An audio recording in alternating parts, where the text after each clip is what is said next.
What is going on, guys? Happy Football Sunday. We've got the Broncos and Chiefs coming up. Sunday Night Football, Week 13.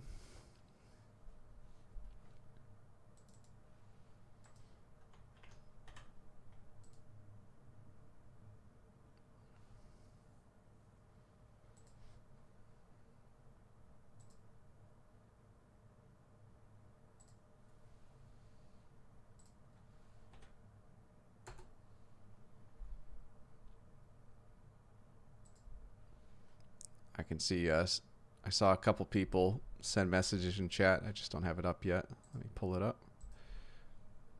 What's going on, Max? Jake Jacobs, what is going on? MVP Dolphins 8-4. Hope to beat the Chiefs next week. The Dolphins are one of my favorite teams. I love Flores. I love what he's done with this team.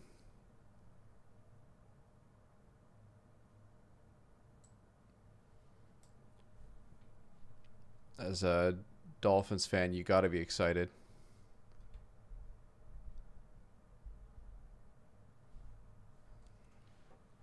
Dolphins record against Chiefs is 16-14. I never really liked those stats because, like, who cares what the Dolphins Chiefs did 10 years ago? It just doesn't, like, there's probably not one player on either team still playing from 10 years ago. How'd the bets go today? I made 0 bets today, but I did make one bet at the start of the week on the Chargers. So that's how my day went. Down 1 unit. New England took care of business against the Chargers. A really good showing from the Pats. Really bad showing from the Chargers. But a loss is a loss, no matter how big or small. Who do you like tonight? Had Green Bay Packers big. Congrats, Dave. That's awesome. Who do I like tonight? Let's take a look at the betting market for Broncos Chiefs. Interesting. There's actually been some reverse line movement on the Broncos. Despite only receiving 37% of bets, the Broncos were 14-point underdogs. They've been bet down to 13-point underdogs. I'm going to be putting 1 unit on the Denver Broncos at plus 13. So I'm going to be signing in to do that as we speak. Greetings, football aficionados. What's going on, Jackson? Loved your picks today, Big Rye. Are you talking about the picks against the spread in the contest? Because that wasn't great. I think Fat Guy and I are 4-7 in the contest. As far as games, though, I actually didn't make any bets today. I did make a bet, though, at the start of the week on the Chargers. That didn't end up hitting. But c'est la vie. What's going on, Mud? Not the contest. You're talking about the betting market video? I can't even, like, that sounds bad, but I can't actually remember all teams that I took. But I did have a picture that I can look at and see what I picked.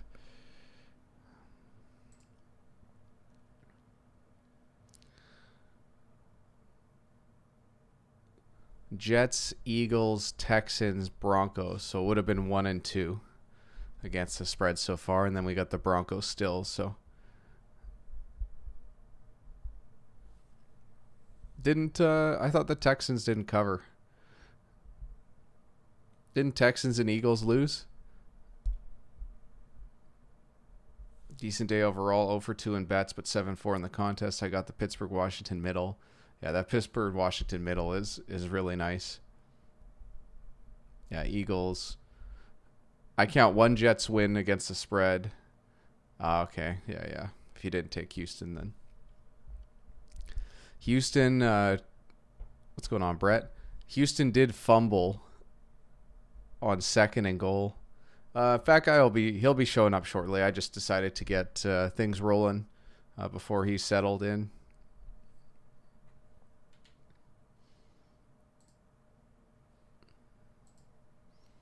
Getting off track here though. I got to do. I'm going to be doing one unit on the Denver Broncos plus 13.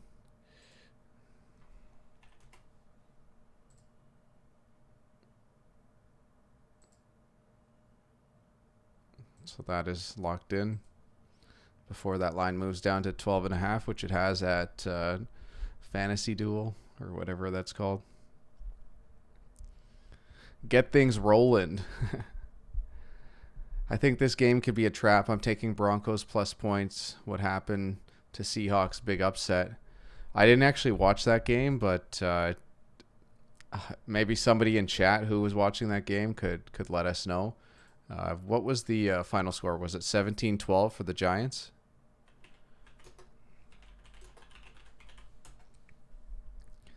Yeah, that's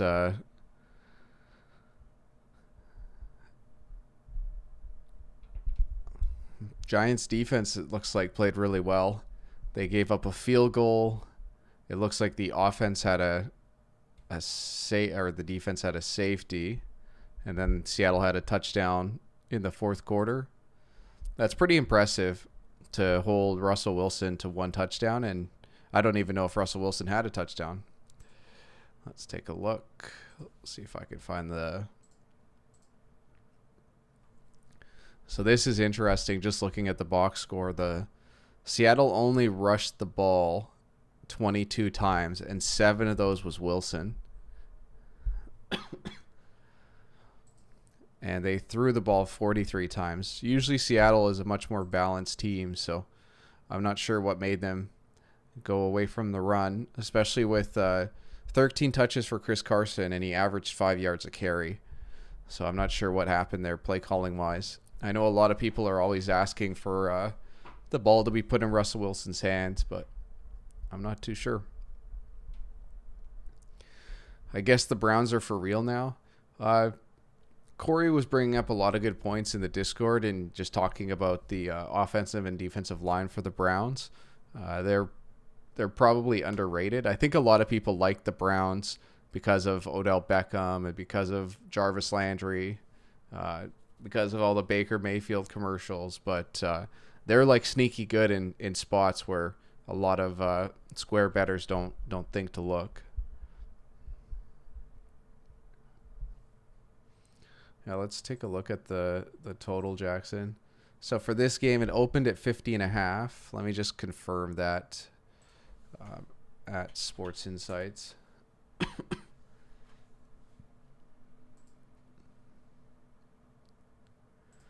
So this game opened at 13.5. It's been bet down to 13 with the bad juice on the Broncos side, which is a thing showing that sharps are on the Denver Broncos. And let's take a look at the over-under opened at 48. So it's actually been bet up to 51. 54% of bettors on the over, but 70% of the dollars on the over. So it looks like sharp money has pushed it up to 51. So, and it looks like the books are a little bit worried about it going over 51. So, or at least over 48, and they've pushed it up to 51. You don't think the Browns are a contender, but they're a playoff team? Yeah, it's looking like it. I'm not sure what their odds are to make the playoffs. Let's take a look. NFL playoff picture. See if we can find something to show us. Yeah, the Browns are 9-3. I don't have the stats in front of me. Maybe one of you guys knows when the last time the Browns went 9-3 for a season.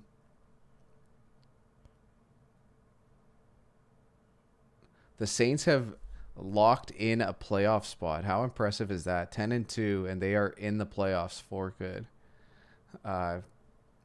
Obviously, the Saints are going to want to lock up the top spot, but there's something to be said about them already being into the playoffs.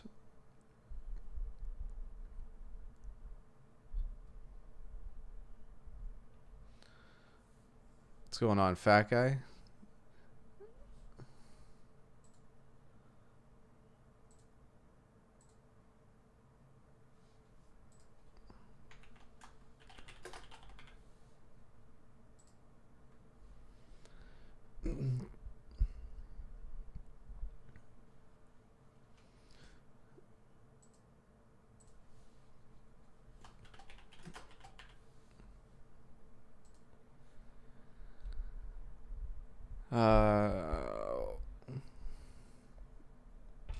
Can you hear me? Mic check, 1, 2.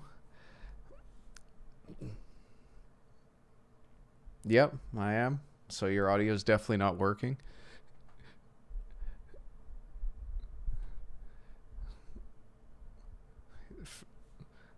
Can you hear me now, fat guy? I like how you're checking your audio and asking me to say something when I'm saying stuff. It's real sharp. The Jackson thinks it was 1994 last time the Browns had a 9-3 start. There should be tiebreakers in the Boston League. There is tiebreakers set up. I'm not sure what they are. Dave thinks that Green Bay and the Chiefs are going to be going to the Super Bowl. Jackson said they went 11-5 in '94. By this point in the season, they were 9-3.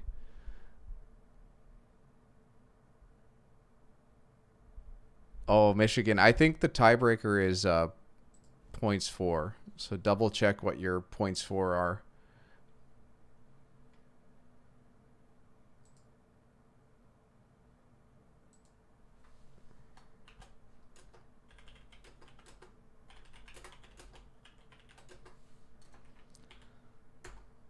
So a very light betting week today. 0-1 on the Chargers. Yeah, we bet it at the opening line video. No, I didn't make any plays closing today. Other than this game, I've got Denver plus 13. They have 37% of bets, 19% of the money. The line has come from 13.5 at open down to 13. So it's a very light contrarian play on the Denver Broncos with 1 unit. Max said I put a little cash on the Ravens at 25-1. I'm guessing you're talking Super Bowl. Callie Dig only has 54. I think I have 43 or 44.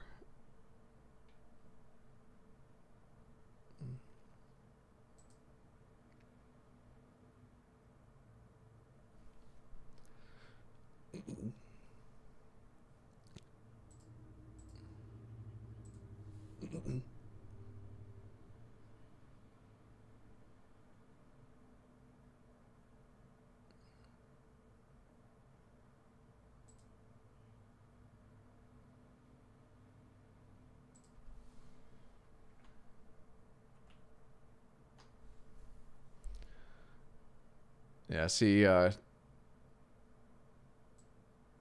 Michigan, you've got 1,021 points for, but everyone else at that same record, it looks like they have more points for. So as a tiebreaker, you've got to jump them in points for to be above them in the standings. So it's not like a week-to-week thing. It's a overall points for the season for fantasy.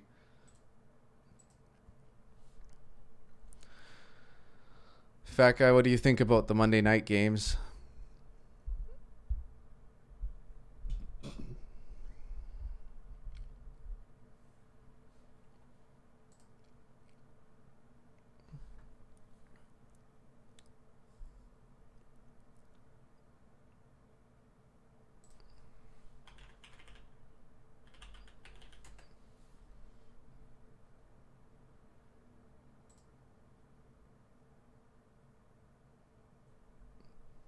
Can you guys hear the fat guy?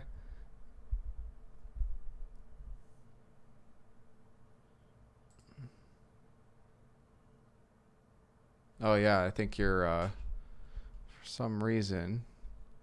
Okay. Da, da, da.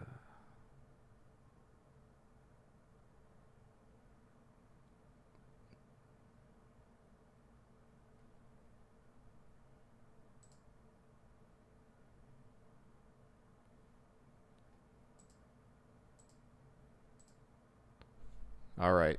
Give it a test now. Testing 1 2 3. Testing 1 2 3. All right, they can hear you now. Oh, cool. Sorry about that, guys. You should be very sorry. The so sorry, Detroit. You couldn't hear Fat Guy talking, but I think you heard me. I think I explained it. Uh, it's about total points, so you're gonna need to overtake total points if you do have a tie with them. I think it's the top 8 teams make the playoffs in the fantasy.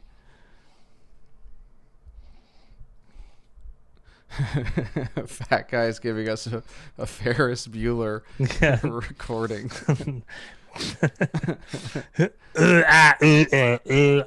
What's going on, Mickey? I always wanted one of those pianos. You know, he had like that could play like all the or the electronic keyboard that could play like all the throw up noises and stuff. That was such a blueprint, such a cool movie. Even though that was like 20 years before I went to high school, it was still, I don't know, still very iconic.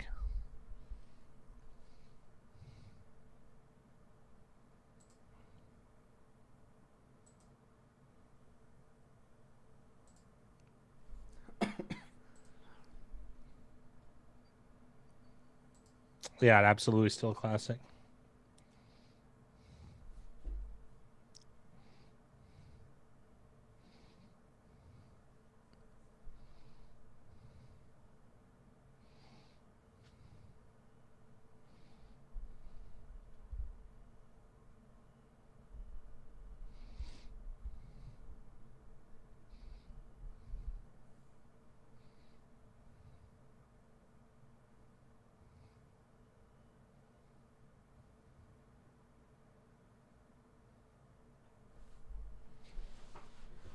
Um, Kind of Tony, Donnie, whichever you are. Um, it's it's one of those things like you don't need. It's gonna sound very detrimental, but it needs less funk on it. Do you know what I mean? Like the betting market video is just straight to the point, and who better than the guy that actually combs over the he's more in tune with he combs over the numbers more than I do. So it's just it's good to have things that aren't exactly, let's say, colorful. Yeah.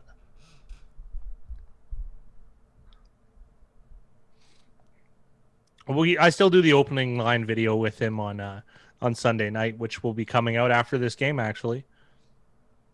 Where did he go?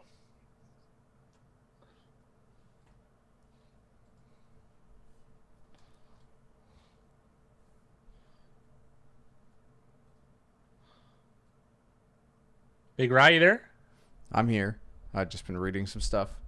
Did you ask me a question? No, I was responding to Tony Meatballs. This is a great name, by the way. Tony Meatballs is an excellent name.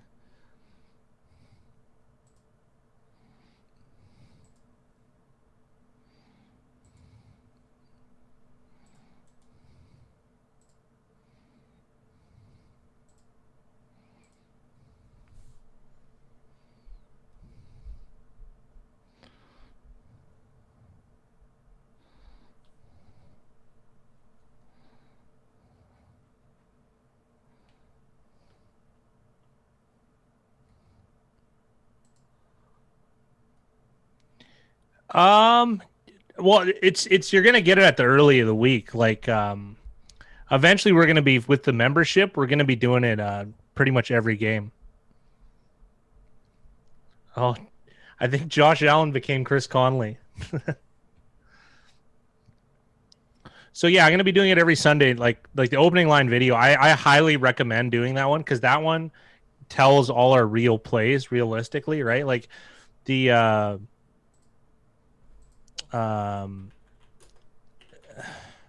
how do I put this? They're like because the most meat on the bone is in the early lines, so you're gonna get my instant reaction and stuff. So, um, it that video I think is probably the best one, the opening line video, and you get both of us as well. So, the closing line video is important too because it preps you for Sunday what to look for. So, I don't know. It's maybe I could jump on some, but it's good for him to have one as well, right? Because not everyone's a fat guy too. You got to remember that. So. The Max, the book that I use, which is Pinnacle, doesn't have a prop builder as far as I'm aware. I'm just reading up on it. It looks like a relatively new thing. I see another book offers it, but it allows you to put in a player and set your own over under, and then it gives you the odds according to that. It's an interesting concept, and I'm sure something that a lot of people really do like. Oh, Tony, this is the funny thing. The whole reason this channel exists is because of people texting me. I'm not even joking. Like, this is a big part of, they ask Big Ryan and I. My phone blows up all the time, and I just send him a link to the videos that we make. You know what I mean? Because people, it's not you, but like people around here at least, they want, I don't know, they want like an easy out, and they never want like, they're like, well, which team's gonna win? I'm like, it's not that simple. And then they're like, what do you mean it's not that simple? I'm like, that's just not how it works, right? So you understand, obviously, because you understand the nuance of sports gambling. But then a lot of those questions that I got, this channel is bore out of. So, oh, this is interesting. That's a big rye thing. I won't be doing that, but how about Broncos minus 2.5? Alternate line. I like that. What kind of juice are we gonna get on that? 6-1. It's gotta be decent. Oops. Yeah, you can't even. It only at least at Pinnacle, it only lets you tease anywhere from like 10.5 to 15.5, with the line being at 13. But they might have alternate lines. Well, wait till you don't have a 9 to 5, Tony. That's when you've really made it. That's the fun part. So it's still good to keep a little bit of employment, because at least for tax reasons too, for a lot of people. So it's never bad to have a job you work 1 or 2 days a week. 6-1 is what the Broncos money line is right now. God, minus 2.5, you probably get 640 or something. Yeah. Cassone is in the house, the #1 overall leader. I'm not going to jinx him and call him a champion, but it's looking good. He is 7 games up right now. How are you 7 games? Congrats, Cassone. How is that even 7-4 possible? today. He has to pick every game, and some of these lines suck too. Like they're, I don't know. It's just really hard. Jackson even put an homage to Cassone in his name of the week. Oh, Cassone, don't tip me off here, but go ahead. His Excellency President for Life. Well, I mean, yeah, probably better than the incumbent they have going on. He probably has a better memory at least. All of a sudden, Cassone shows up, and we all treat him like Jessica Alba. But congrats, man! You're having an awesome year. Do you mean like Henry Cavill or something? Oh, he's cute. Any other hot guys you want to name, fat guy? Holy, sounds like a Ali G segue. A lot of people hated Bruno. I watched it with director's commentary. Loved it. It was very funny. I didn't watch the new Borat though. Oh, Idi Amin. Oh, I would have picked up on that. Idi Amin, the last king of Scotland. Bruno is amazing. Well, no, you'll never get this.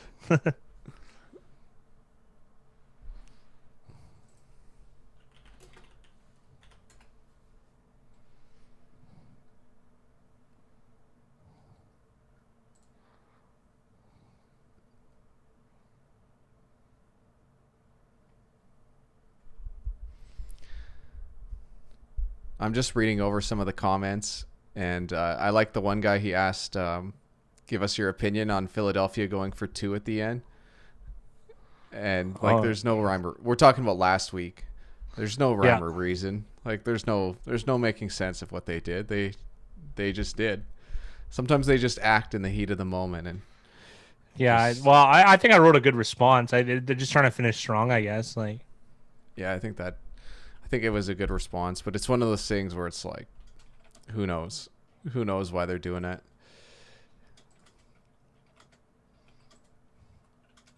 We're at 5:07.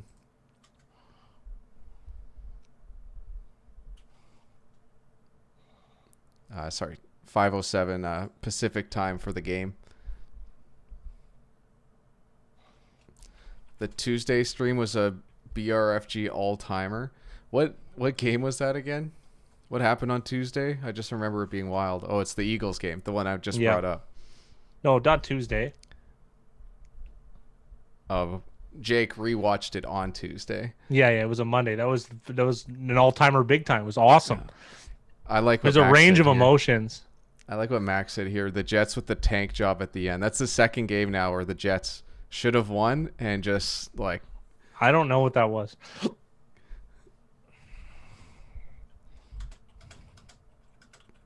Dallas is up. Are they up to +9? Because I know that they were showing at 7.5, but I don't think the line was out at a lot of places. Yeah, 8.5 and 9 is what I see right now. So if you can get 9.5, that would be a good price for sure.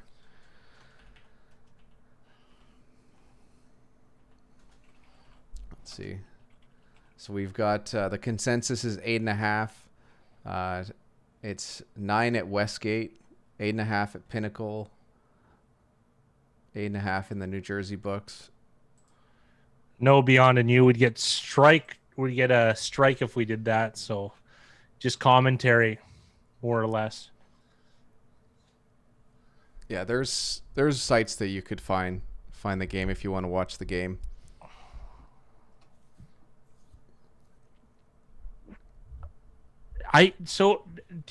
Did you watch that play in detail, the Ruggs play?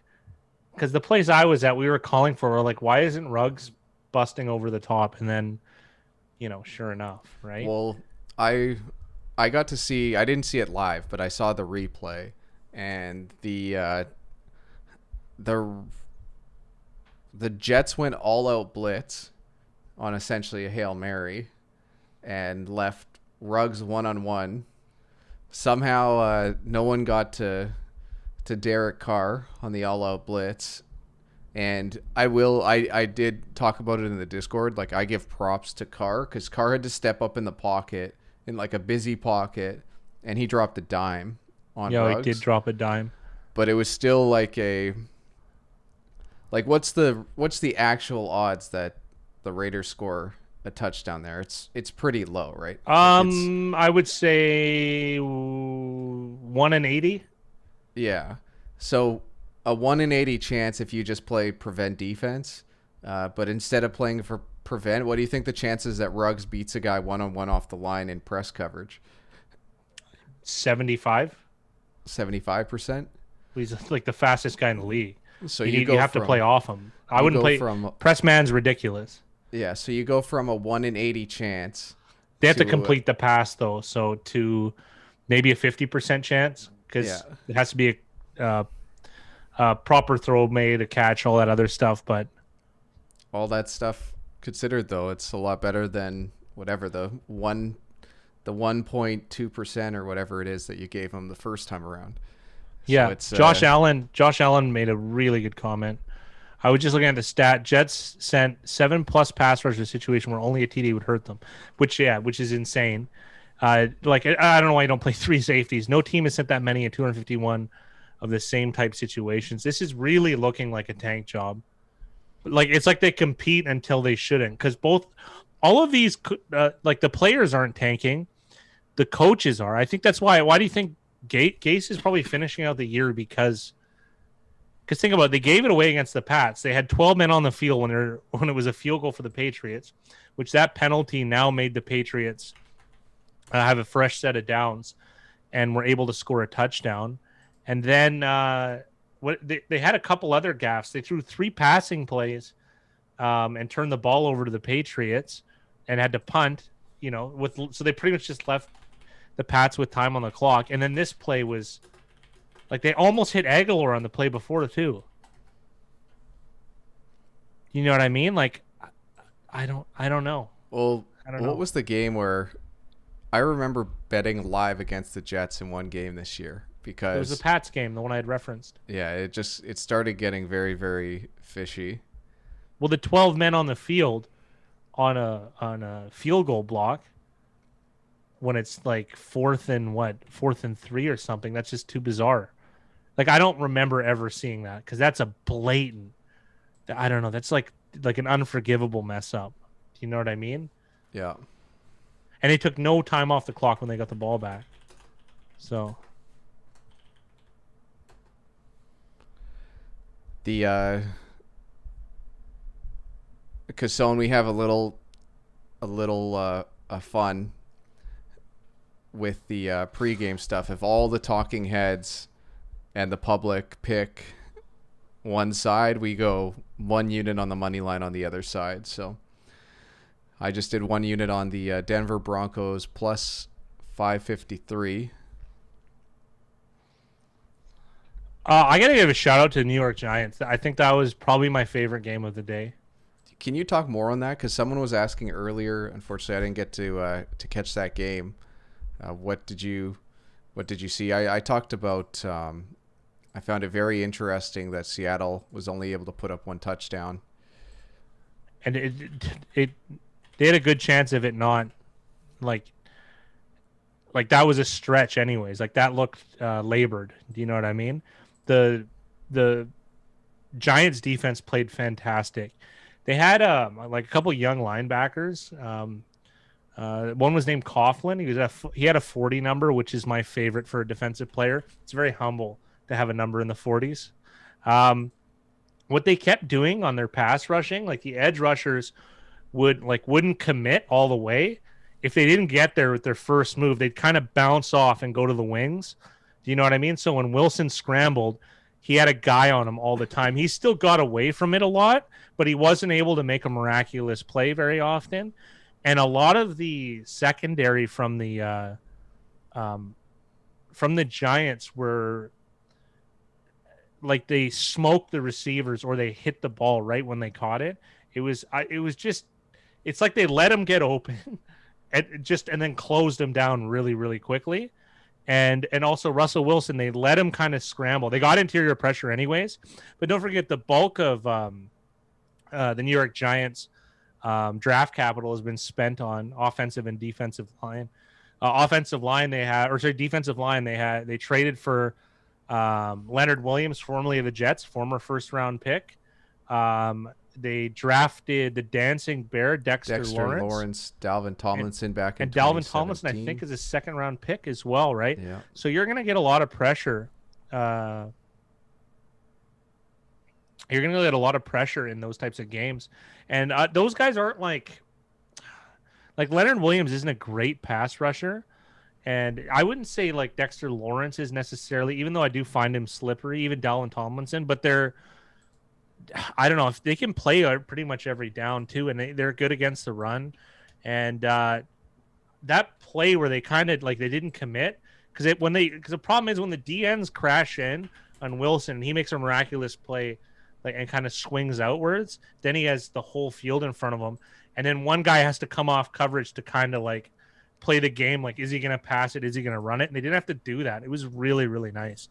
I mean, those are all things I noticed at a glance, right? Like I watched the game, but I didn't get like all 22 footage. You know what I mean? Yeah. So those are just things I could pull away. Very pretty. Also, I gotta say, I have this theory that I think is interesting. I think that they're better off without this. It's going to sound like a hot take. They're better off without Saquon Barkley, and I'll tell you why. Saquon Barkley is a very bad for time of possession because he's a home run hitter or like a big gain or a plotter. Like he he's more likely to have negative or non-positive yards than Wayne Gallman is, if you can believe that. Because Wayne Gallman's going to get 2 and 3 and 4. But as far as time of possession goes, that's great. I mean, look at the other guy that played running back. He's the king of this. It's Alfred Morris. Alfred Morris is king of the 4 and 5 yard gain and capped at 20. You know what I mean? Like Barkley can bust one of the house, but that doesn't help you when your like when your team isn't good. You know what I mean? It's like in basketball. Wasn't that a big thing, Big Rye, where like bad teams want lower, like longer, like lower amount of possessions, right? Because then you know what I mean? Like it's harder for the other team to pull away, right? Yeah. And I feel like that's the same in football. Like with Wayne Gallman and Alfred Morris, it's ugly running. Do you know what I mean? Yeah, that's exactly who I was thinking of. Jackson just brought him up. Barry Sanders is exactly like that. It's great and it's exciting, but it's not. I don't think it's good. I don't. I think it's a bad idea. It just is, and I'm like, that's why like I kind of think like the best player for offense is like maybe like a Nick Chubb. Obviously, offensive line is first and quarterback, but as far as running types, like Nick Chubb has a high football IQ, and he's able to get every type of yardage, every type of tough yardage. And yeah, he's maybe not like there's some to be desired in the pass game, but I don't know. I just when I think about those types of ways to win a game, Barkley his value went down for me after watching this Giants performance because I really thought it was masterful for the most part. So I haven't enjoyed a performance like that in some time, and I didn't have any skin in the game. I had a weird future bet I made this morning with somebody, so you guys will like that. I bet someone that the Seahawks first round pick, which I believe the Jets have currently because of the Jamal Adams trade, I bet that it would be 24th overall or less at plus 170. And now he's got 25th or higher. I was on the I got the Lions at 3.5, Ryan, so that worked out nicely. And I was on the Colts at 2.5. I ended up not betting the Rams. You think so, Jackson? Yeah. So the Seahawks first round draft pick, and then this game ended up impacting that a little bit because if they don't win the division, they have a big game against the Rams. They're going to have to play on the road, and all it takes is one loss. Potentially, they could win a playoff game and still finish in. Or no, they couldn't. 832. No, they have to lose. They have to lose in the first round of the playoffs at plus 170. I kind of like that, and it could be on the road too. Eddie Stacks, how are you, sir? I get these weird props, Jackson, through arguments, and I end up doing quite well on them usually. I got to be honest. I always take something that someone's emotional about, and then I use that against them and make them give me a good odd set.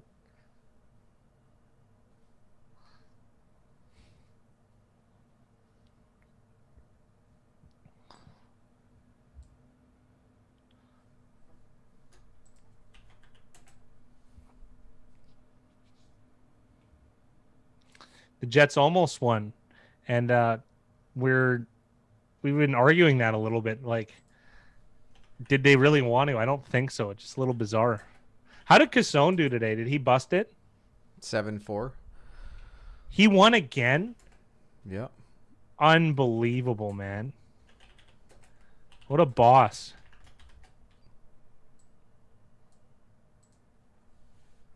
Dude, I don't think there's going to be enough money in New York. Carson Wentz is done. I don't think he looked as good as Jalen Hurts, to be real. So I didn't catch as much of that game.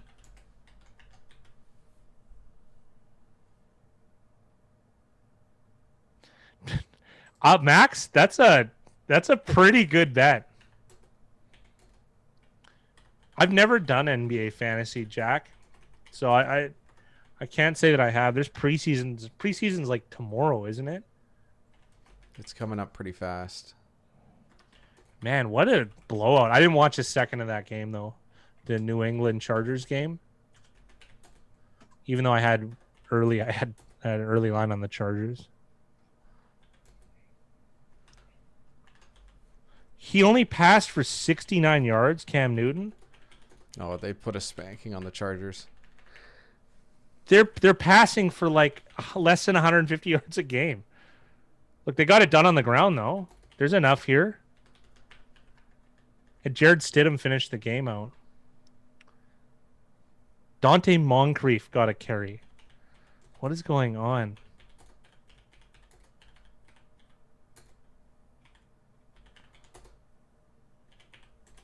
What do we got here on 130, 160? They only got 160. They barely got any yardage.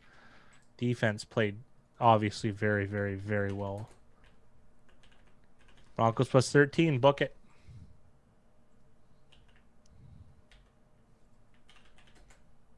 Yeah, special teams. Yeah, absolutely. But that's a Belichick special.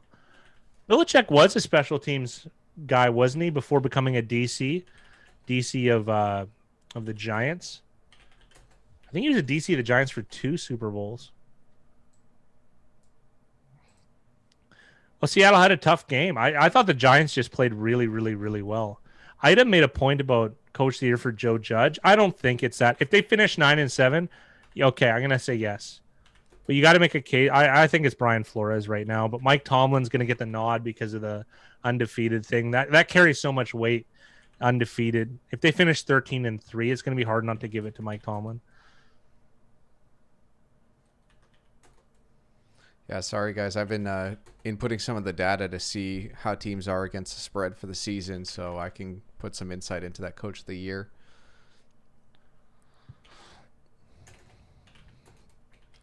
Has kickoff happened yet for this game? Oh, absolutely. They played the first play. It was just a 1-yard plodding gain by Philip Lindsay.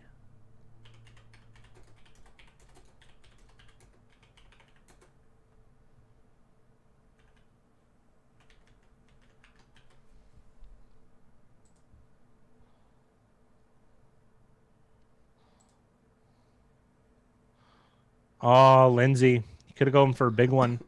91 was able to get him, though.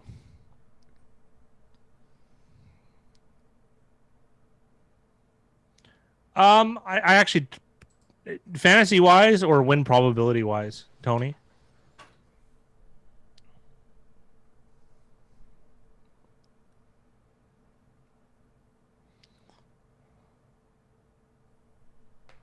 Yeah, Mickey, I think that's an error. I agree with that, teasing it down. Not fantasy. Okay, win probably. All right, so actual football, which I'm glad. Fantasy questions are tough. Wow, close to going for it. Broncos driving. I prefer Philip Lindsay, even though I think Melvin Gordon has a better list of tools. I just prefer a guy who runs harder, and like Philip Lindsay, you're always going to have 2 chances at it. You know what I mean? He's going to bounce off. He's not going to. He doesn't hit the deck easy. And I feel Melvin Gordon has a really poor football IQ. If he's made gaffes on the goal line before, his pitch backwards, for instance, that was a ridiculous play. The one he threw over the head of Drew Lock. He's just got a bunch of really bad gaffes. And he seems to only do well in systems. He's not a tough yardage guy. So I would take Philip Lindsay. And I don't think Philip Lindsay's that strong of a runner. But I think the effort level with Philip Lindsay and the energy is really high. So I would take that. Oddly enough, I don't really like that running back room. So Tony's foreshadowing an interception here, unfortunately.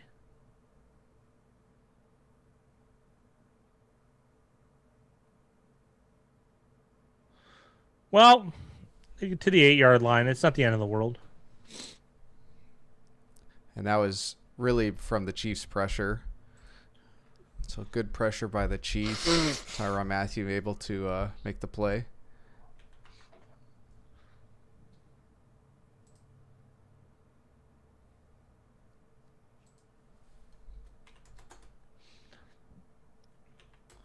This Broncos defense is not that bad though. Yeah, I don't think he should have thrown that. I saw a really impressive throw from Kirk Cousins today, and it was the stupidest thing. He threw it like just a yard before the receiver's feet into the ground, like to avoid a an intentional grounding, and that was, I don't know, stuff like that. I'm starting to be more impressed with guys that are even able to throw it away properly. I know that sounds silly, but it's the truth.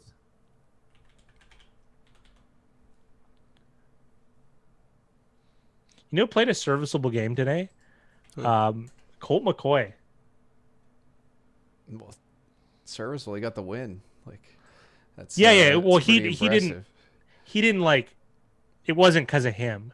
The strategy, the coaching, and the defense. That's easily what it was. But he did what you're supposed to do. Like, if that's why I actually think he has a stronger win. I think I said this in the early line video. I think he adds win probability because he doesn't have those gaffes, like really bad interceptions, fumbles, that types of things. Even though it limits your game, but their running game has been, I mean, so strong that the Seattle defense was stacking the box. Oh yeah, definitely a stupid throw. Max, no, not at the moment. We're compiling data because, like, don't forget, we don't. I used to bet college basketball a lot, but I mean it was all market based, and we were kind of out of it for years because we focused on NFL. But we're compiling the data again. Big Ryan and I had a session the other day.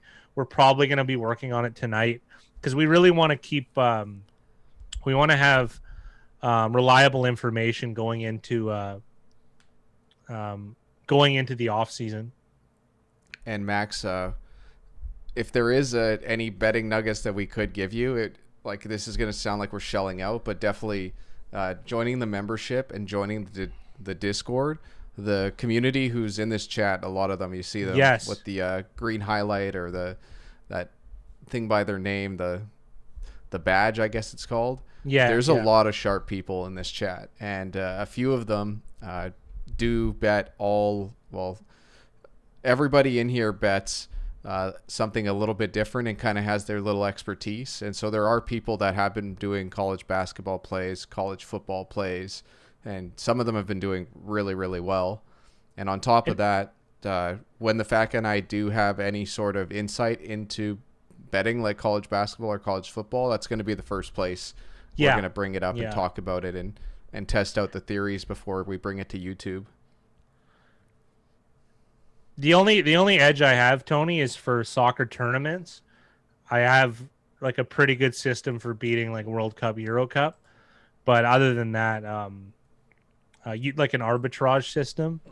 You end up paying juice, but the lines are so inflated you can still beat it. Anyways, like Big Rye said, we have a Discord group, and that's the best part of the, like one of the best parts of the membership. It pops off. There's a bunch of different categories.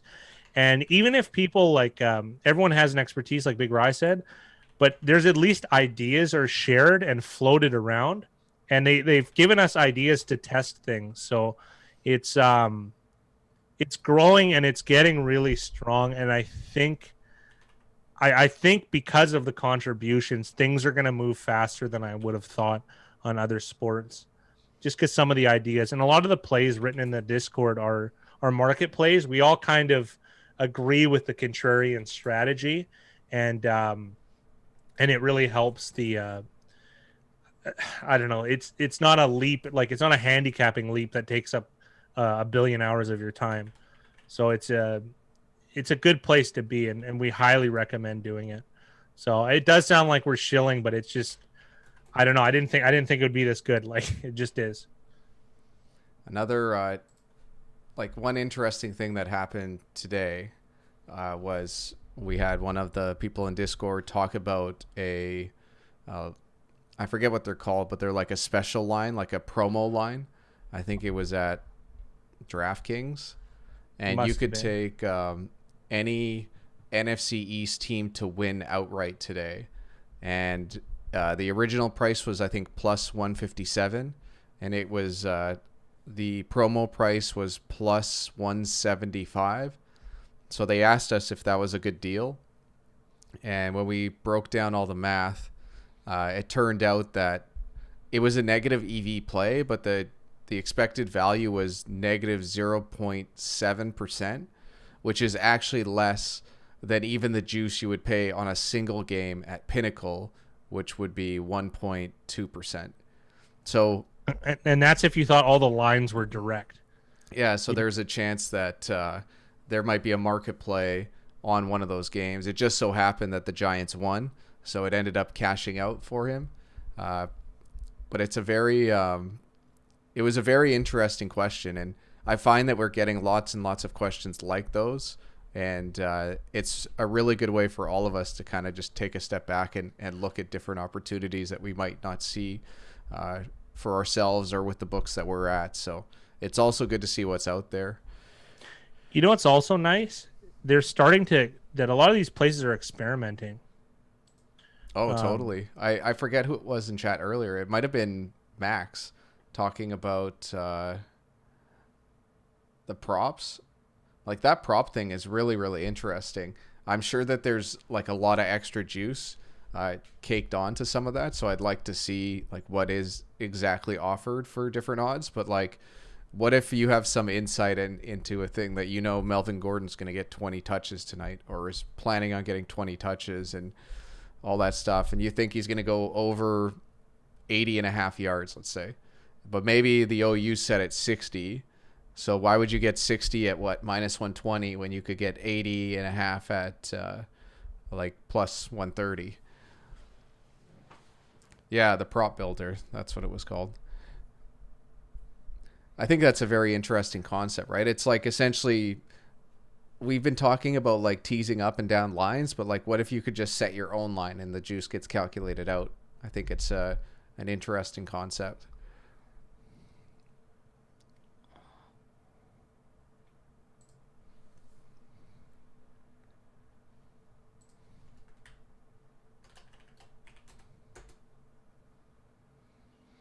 Alternative lines have been a point of intrigue for me, so I'm definitely going to be combing through a lot of that with Big Rye, because I think there's hidden gems there.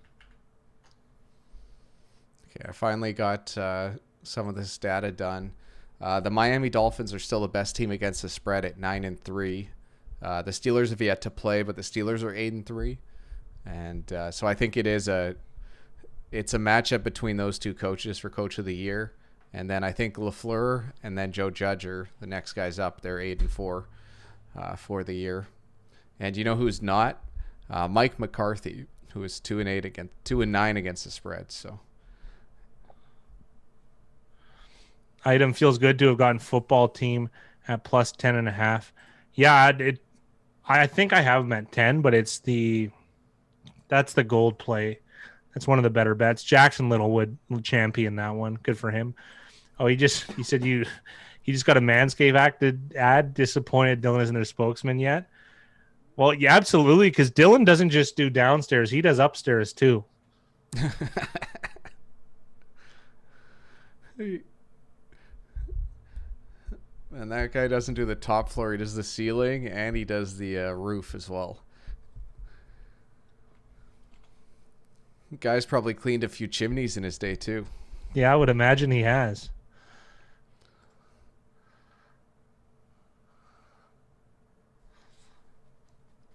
Chim chimney chim chiroo.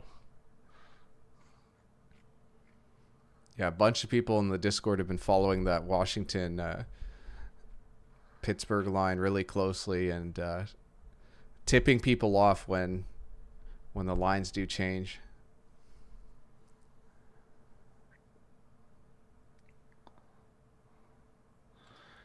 That's an interesting bet. You would have hit that one then, I would imagine, Max. That's a very interesting bet. 3rd and 3 for the Broncos. That is caught. Noah Fant. And the Chiefs brought pressure up the middle there. It was a nice blitz pickup by, I believe, Melvin Gordon.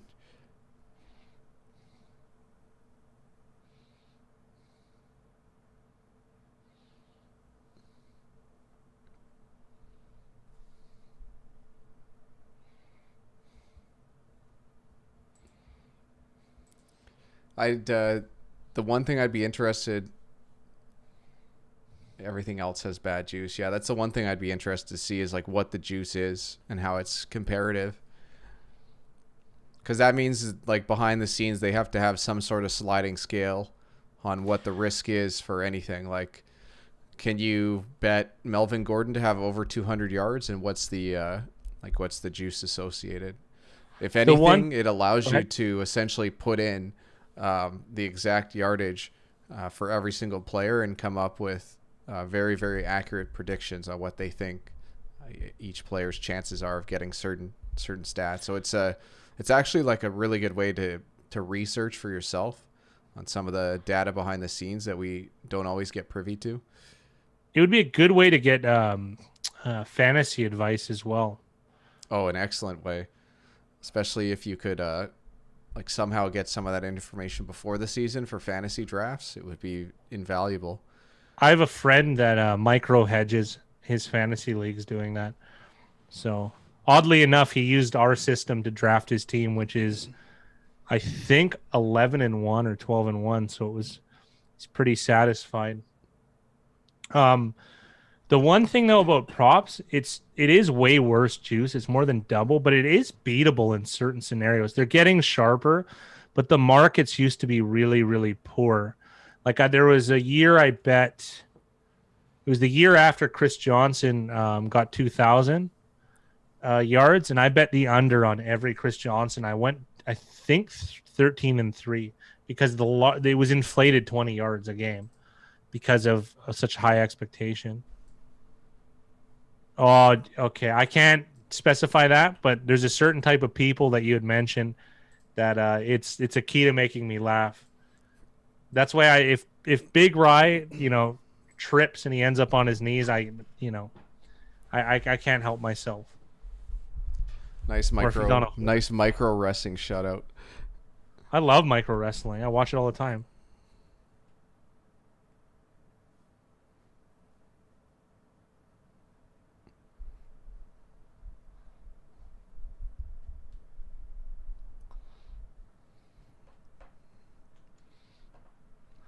Fantasy would be maybe to live in the house where from Ex McKenna or whatever, and just read all the time and have no responsibilities. That might be it.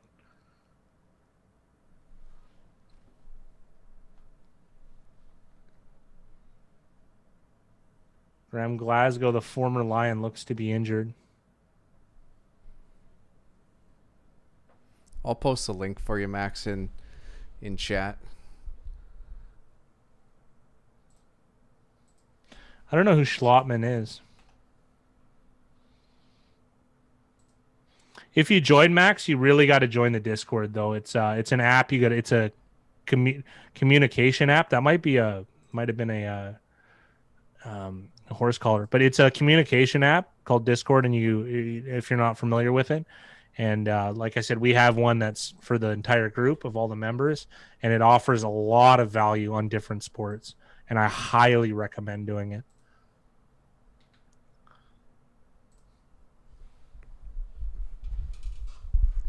I posted a link in the chat. Let me know if you can see it. But at the very least, if you click on it, it'll show you what is offered with it. It's $4.99 a month Canadian, and I think you could just put it on like a bank account or credit card. Yeah, we didn't come up with this idea to, I don't know, I guess try and like shake anyone down. It's YouTube offered it to us because we met all the criteria, and we thought, well, let's give it a go. And it's just, I think it's been better than I would have thought, considering how strong the Discord is. Yeah. The one thing that it's allowed the Fat Guy and I to do is that we've done this YouTube show with the plans of we have a lot bigger plans than just having this YouTube show when it comes to sports betting and and this kind of stuff. So Systems, expansion, information, all sorts of stuff. We have a lot of stuff hidden in the back. it allows us to start taking that stuff and sharing it in ways that we didn't have the opportunity to do before. And also it's oh, there we are. Boom. Oh, Welcome, Max. Appreciate it. Another thing that it's the Discord channel, it tells us like what questions you guys have, and it directs our attention because we have more stuff we'd like to do than we have time. So it lets us prioritize. This is a fantastic run by Drew Lock, and I think they should go for it. And Josh Allen did mention, I feel like we're doing a commercial here, but sorry, I just love it. It's my favorite part. So yeah, and you get all those emojis. Let's beat the Bucks, boys. Exactly. That's what we're all here to do. It's a group made for this. It's a virtual boiler room. Long overdue. Love it. Let's get all right, and let's start with a. They're doing a McManus field goal. Whatever. Good for the points are good, I guess. Oh, Big Riot! If the game ends now, you cash. Well, I've specifically put up the live betting stuff on here because I want to see chat blow up if we somehow get a Chiefs money line under 553, because then I can just buy back and make a few shekels. You might want to hide the top of that there, Big Rye. It's all that stuff's hidden. Oh, okay. Oh, I can see it on Zoom. Yeah, all right. So the Chiefs are minus 400 on the live line. So, well, that means plus EV for those who have plus 553. Oh, the Aaron Jones touchdown was hurtful because that we looked like we had a silly cover again from the Eagles, but it didn't happen.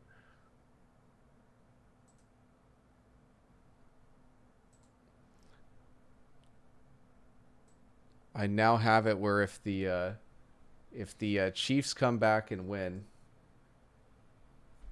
I'm gonna make half a unit.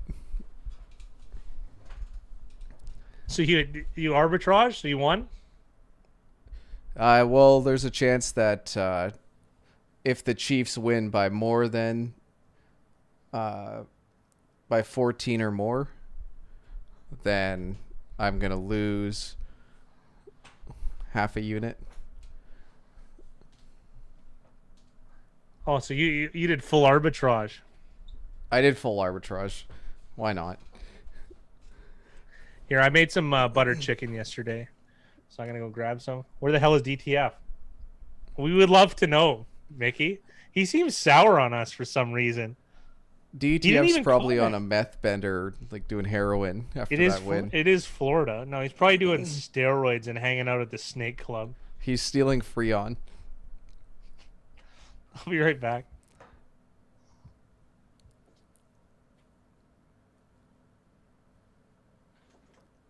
The Aaron Jones 74-yard touchdown killed you inside. Devontae Adams outdueled Slay. Butter chicken with naan it's perfect. Doing Ripper Magoos. I don't know what that is, but that sounds funny.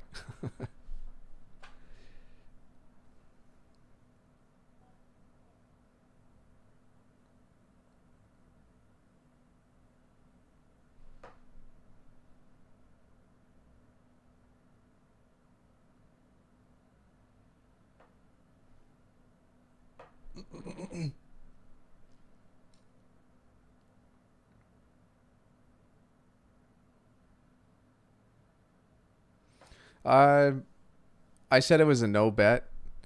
I think that we had the Lions in the contest, but it was like it's one of those games where it's like a coin flip. I think the line moved in Detroit's favor. So if you could get Detroit at 4.5, it was good, but at 3 or 2.5, I don't think there was a ton of value.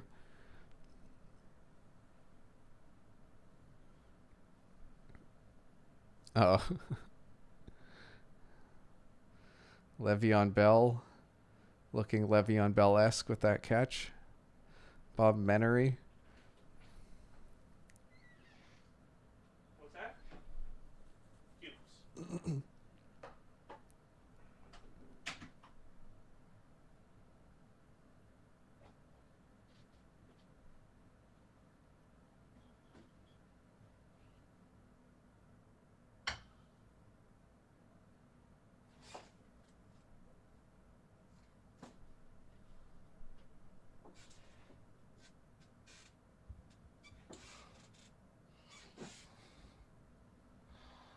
Le'Veon Bell rocking the pink mouth guard.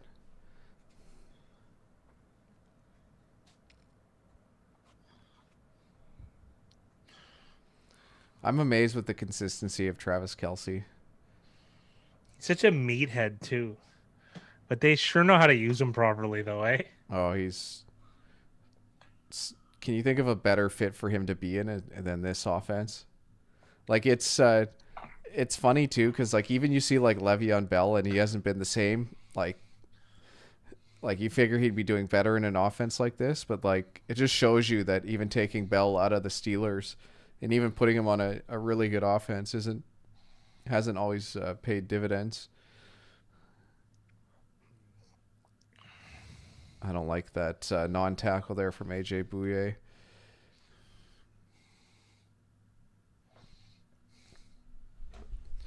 Yeah, Max. If you the best way to get it, Max, is if you go to the community tab on the YouTube page, which it's super confusing, I know, but that's where the Discord link is. We can't give it out in the chat, you know what I mean?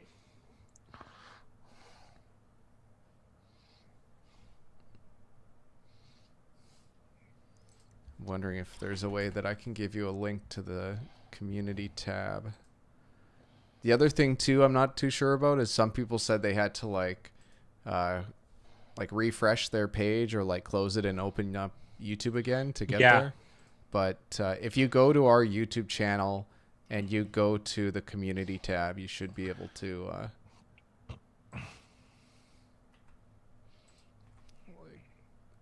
96, what a play.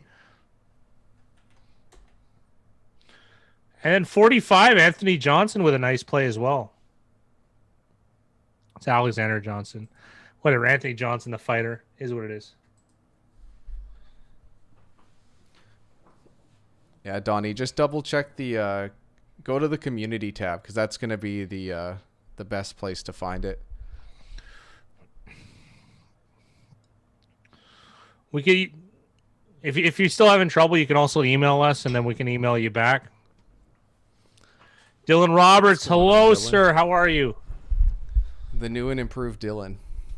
It actually, the sharp Dylan. That's how we'll put it. That's a good Or straight Dylan. Straight Dylan. I'm making some assumptions about Dylan Roberts, but what are you going to do? Got to be a yin to the yang. So it looks like the Broncos got the stop on 3rd and 4. Let's see what the Chiefs decide to do on 4th and 4.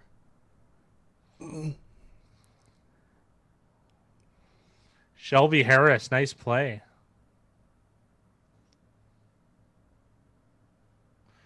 Three is okay. With the ball, I mean, it's scary, but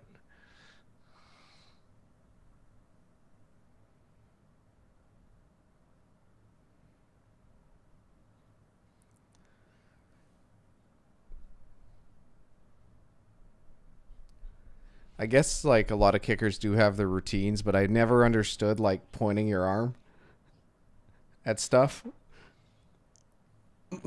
Like, could you imagine every time you were going to shoot a basketball, you pointed your arm right at the rim just to get a good lineup? Don't want your eyes to deceive you. We haven't watched a lot of college football, Ryan, but judging by the interest in chat, it might be worth us starting to do that. it might be a thing. Or at least like maybe exploring the option of doing like a live stream for some of the more marquee games or heavily bet college football games. but it's schedule permitting for Fat Guy and I.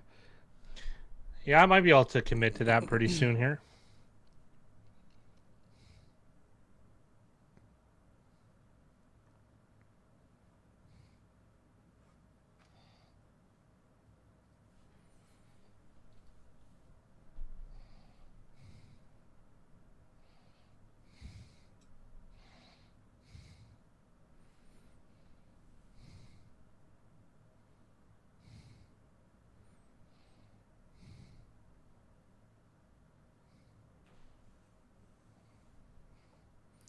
It's going to be a lot tougher to convince us to watch The Mandalorian, I'll tell you that. But there are a few people in chat that they're there.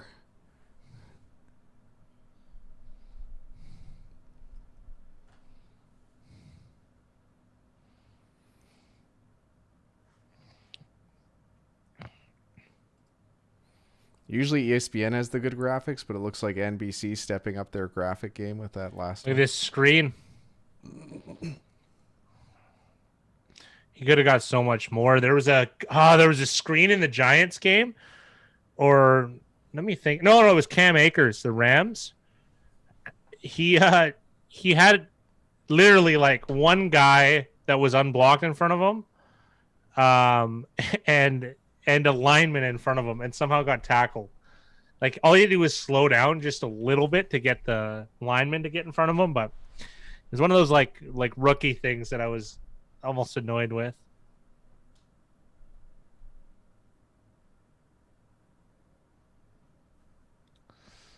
Well, Ryan, that's one of those things that people fall for a lot is the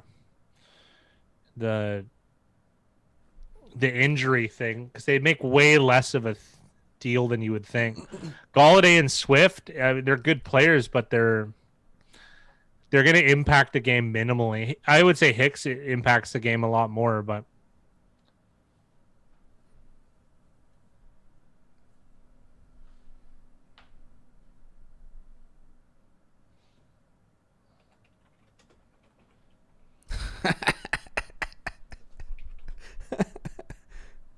Yeah, they're really bringing the heat there.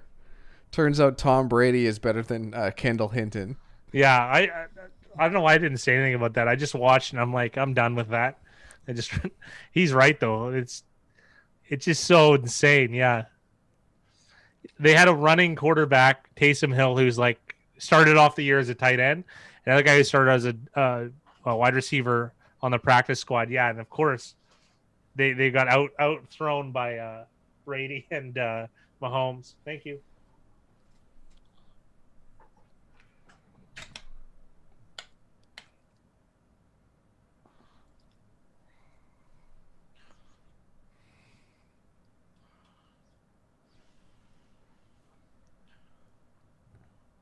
I have them muted for a reason. What game was it? It was one of those, like, I think it was the Wednesday game. I watched without it muted, and that fake crowd noise, man. I don't like. I have no clue why they put it in. It just sounds like a very subdued mob is consistently watching the game. I did like the Falcons. Ryan, I lost.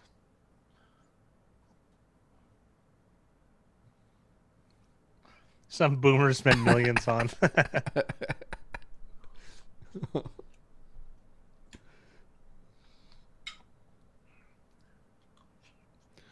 Holy. This guy's on his phone because people are texting him saying, yo, dude, you're on TV. They just compared you to Patrick Mahomes and Tom Brady. Oh.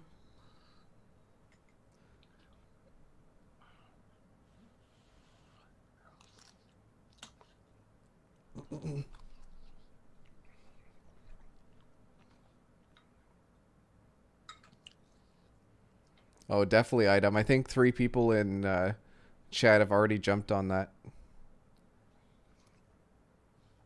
Yeah, we'd mentioned that. It's That's 3 key numbers in 7, 9, and 10. So 7 and 10 are big. The part I don't like about it is how strong of a play Washington is on its own. Do you know what I mean?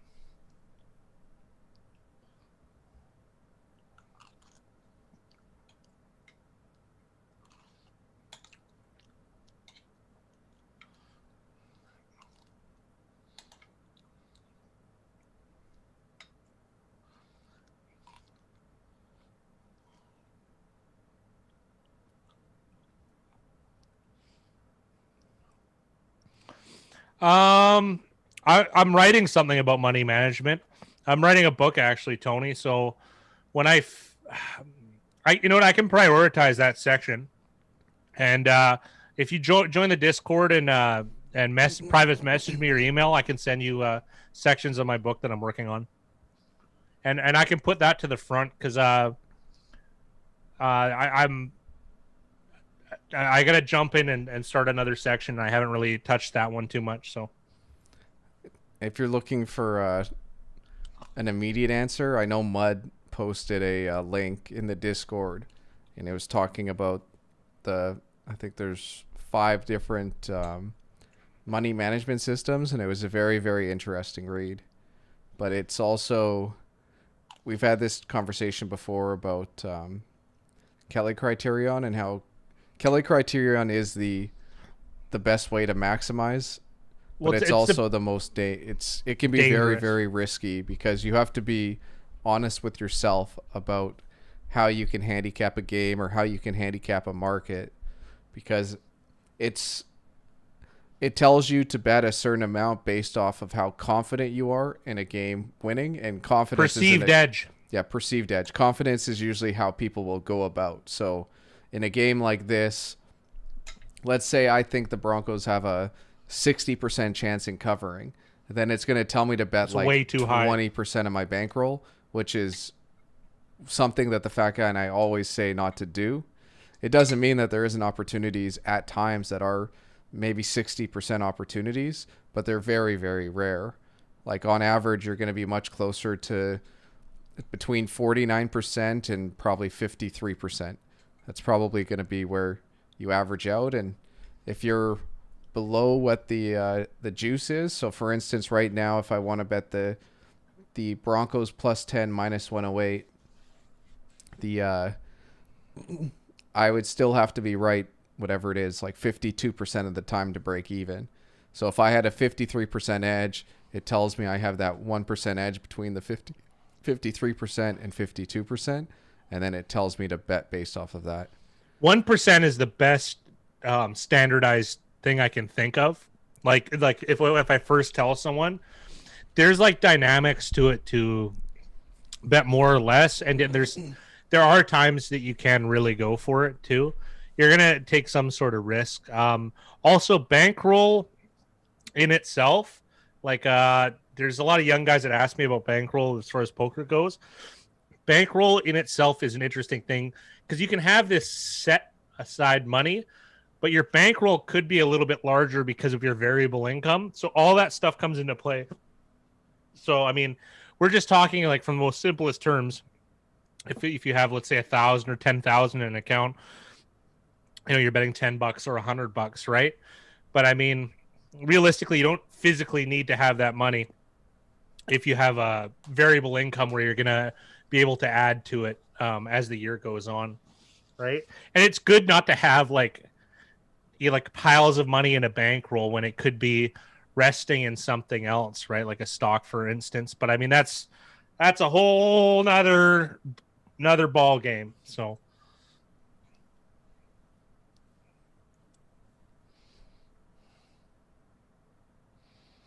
that was a nice play. Kelsey finds those spots so nice.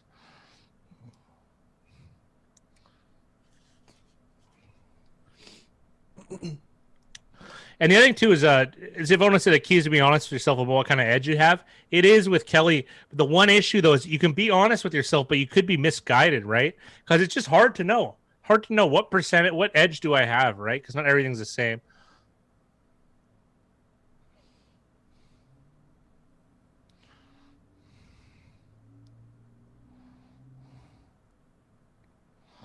Oh, almost a pick for Josie Jewell.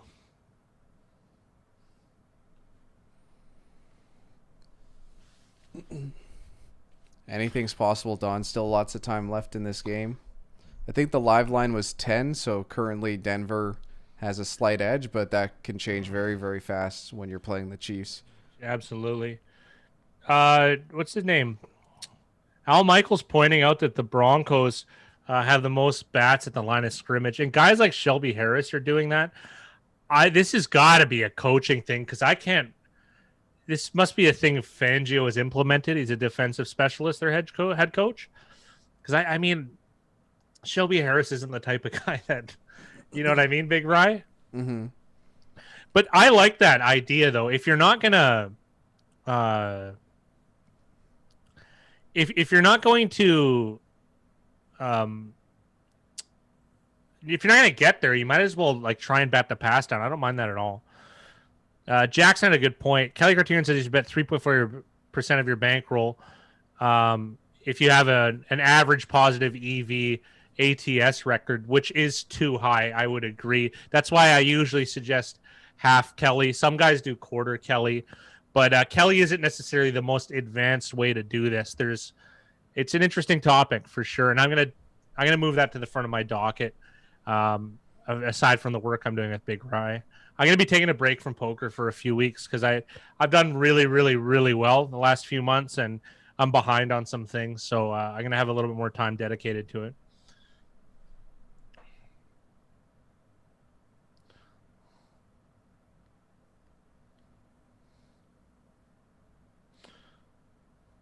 Yikes, is he fast? You see the edge? Justin Simmons looked like he wasn't even moving.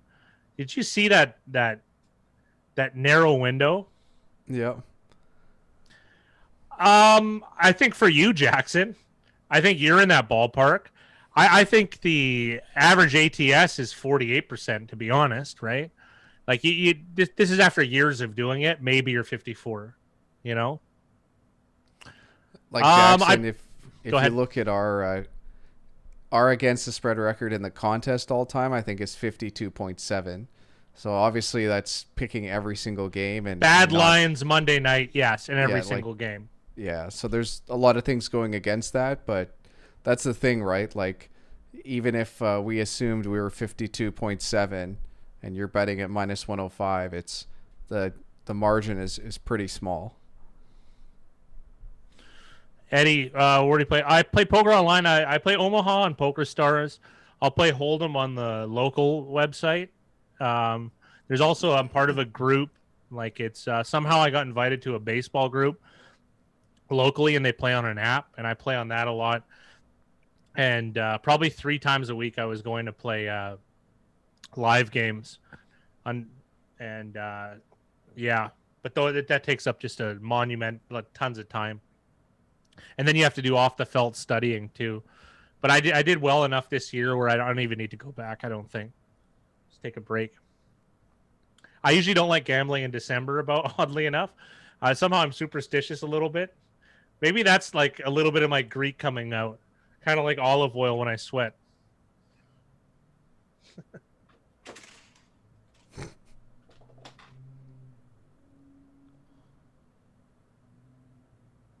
Whoa! That's very lucky for Denver players. The yeah, Jackson. Even 3% of your bankroll is high, and you have to like that's just like a baseline because like you see it with a lot of these lines. They're not at minus 105, right? They end up being at like the size that we usually like are like minus 112 or minus 115. So then it's a really good way to, if you are accurate in what your win percentage is going to be, it's a really good way to stay away from games that you might bet otherwise. Oh, I was playing pretty big back in that day at Zitvono. I was playing like 10-20 heads up and stuff like that. So I took a serious like financial loss when Full Tilt couldn't pay me out. Lucky I tried to cash all of my money out because I heard about Black Friday, and I had I had a number and I had reference emails. And then so when PokerStars bought him out, I was able to get the money back in like 10 months. And I really, really, really needed it. I got to be honest. I was in debt, I think, at that time. So that really, really, really helped. So you guys are saying that was a catch? Yeah. And did they run a play after? Yeah, they punted. Oh, okay. It was a touchdown. Tyreek Hill is You know what the most interesting thing about Tyreek Hill? Yeah, he's fast. He's that. He has great hands, and he catches at like the apex every time. Do you know what I mean? Yeah, it was something that I really liked with Brandon Cooks when he came in, because I remember you and I are looking at him like he's tiny, like he's not going to be able to make these plays, and then you watch his college highlights, and he's like jumping up and making these crazy contested catches against guys that are usually taller than him or stronger or bigger. And you know who was the opposite? And I wasn't sure. Fat guy was Amari Cooper. You remember his like college highlights? And Amari Cooper he'd be like 12 yards, like open by 12 yards every catch. And it was like, can this guy even make a contested catch? And like, obviously, Amari Cooper he's a good player, but it's just interesting to see different things, because you don't expect that from a guy like Tyreek Hill. No, like a speedster, guys on the smaller end of a thing. Amari Cooper isn't head and shoulders apart from Brandon Cooks. Cooks, if he didn't have, I feel like injuries and head injuries have kind of derailed his career a little bit. Oh, that was so lucky that it landed in him. Anyways, but yeah, that was an interesting point. Brandon Cooks kind of switched from like a Tyreek Hill type deep threat, obviously not in the same category, but still very dangerous, very, very dangerous, to like a quality possession receiver. I was always confused when people called him a deep threat guy, because I always felt like he was more of a possession receiver. But I think he used to blow the doors off. Well, he could. I just didn't think that. I didn't think he was like a one trick pony. Yeah. But that was his strength, I felt, coming into the league. He was a first round pick by New Orleans. Then he got traded for another first round pick to New England. Then he got traded for another first round pick to the LA Rams. So he held his value. Yeah.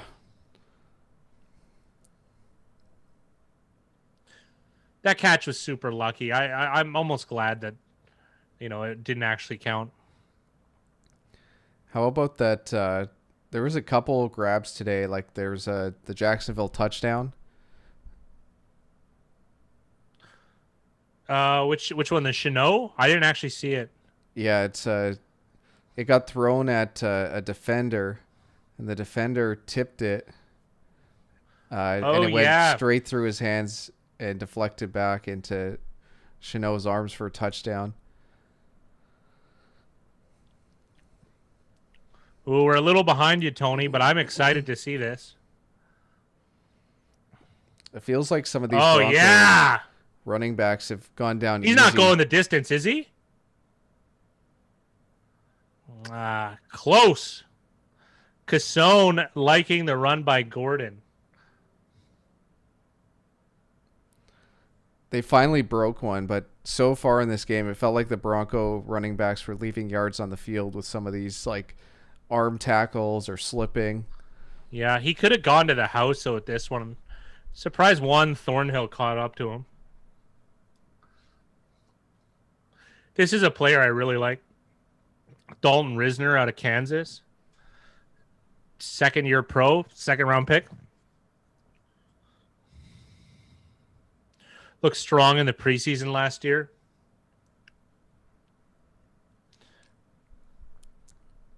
Yeah, we probably are. Because don't forget, we're watching on Canadian feed, which obviously Canadian inferior to American. Then it's on we're watching it rather than on the TV. We're watching it as a streamed version, so like web TV, and then it's going through YouTube. So we're going to be really slow on that. It's just one of those things we're not going to be able to rectify. At least we don't know how. Well, neither one of us has cable. Cable would speed things up, but there's still going to be a 7-second delay between us and whatever we do. 7 to 10 seconds, I'd say. Yeah. Melvin overcomes his small stature by being slow as well. It's not even wrong. He's just being honest. There's 3 different latencies with streams, and ours is on what's called ultra low. So it tends to be about 7 to 10 seconds difference. At least to us. It could be a little bit more for somebody else. Cable's for rich people. I don't know. Cable's for my parents. So my dad can watch Matlock and stuff like that. Yeah, like he said, cable is for people that have disposable incomes. Yeah, I guess it does make sense, eh? Yeah, you're not gonna find craft dinner at my parents' house. In my pantry though. Hello. Who doesn't like eating for 90 cents? What's the fancy one called? Fancy Annie's. There you go. It's not even as good. And it does this thing. It does 60% organic. What the hell does that mean? As a kid, you don't know how excited I was for the invention of Easy Mac. Boy, was that gross. Buddy, you're a Velveeta shells guy. Come on.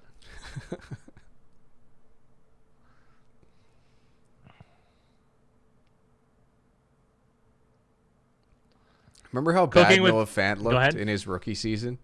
Unbelievable. He's made pretty big strides. It's hard for a tight end to win like most improved player, but he's definitely made a step forward. And usually for tight ends, it does take a year or two. Yeah, more than that even. Yeah! He's got to get him in. Oh. He get in? It was really close.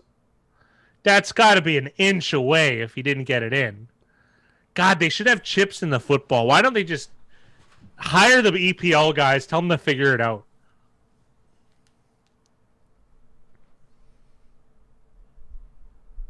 That's in.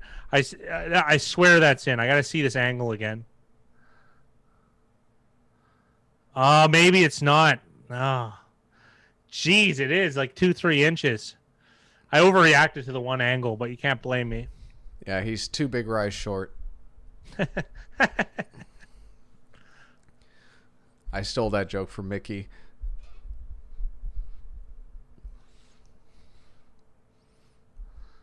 They're acting like Anthony Hitchens are losing Ray Lewis. It's not the same thing.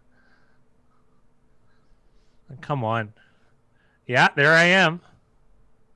I hate Johnny Manziel. I can't. Of course, they put me in his jersey. That's like the only Browns jersey I don't have is Johnny Manziel. Him and Justin Gilbert. And Beckham and Landry. I don't like receivers. What is the flag? Is this a legal man downfield? 83. This would be very Broncos. Yeah, it's got to be. Well, I shouldn't say it's got to be. Yeah, Jay gives it a 0 out of 2 eyebrows.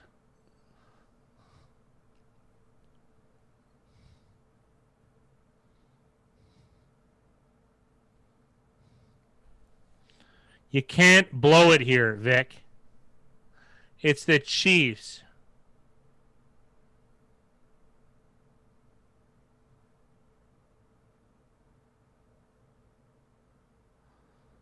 Speaking of guys who never got set, there's Noah Fant.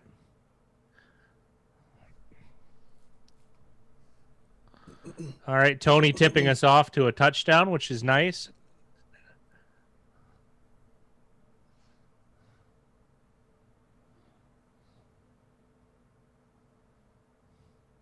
Hamler?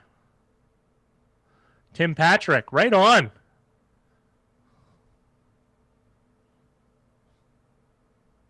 Check out the latest Johnny Manziel interview. Can you give us the cliff notes? Yeah. I couldn't stay. I was so upset about that draft pick. I was so mad. I was mad for like a week probably. I was more into the Browns back then. We were such huge fans of Teddy Bridgewater. Teddy Bridgewater. Too, and Teddy Bridgewater was still on the board. Oh my goodness. Vandy football players get tired of that shit getting all the publicity. So many opted out they had to postpone their game. Yeah. That's interesting. They were trying to get their old kicker out of medical school. Too late for that now, Don. We got a lead for the Denver Broncos. What a spicy money line play from Big Ryan and the gang. Yeah, live line is 4.5. Chiefs minus 220.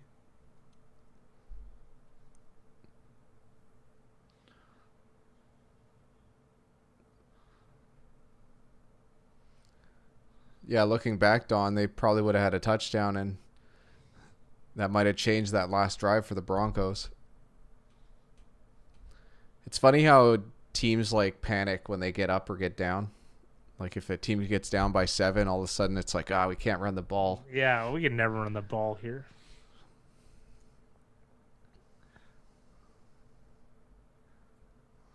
Yeah. That the masks are perfect to hide donuts. He's just eating the entire time.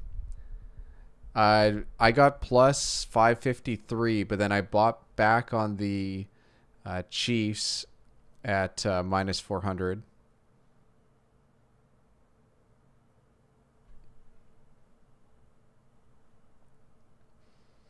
The cojones aren't that big. I bought back, so don't give me too much props here. They're tiny. I've seen them, all right?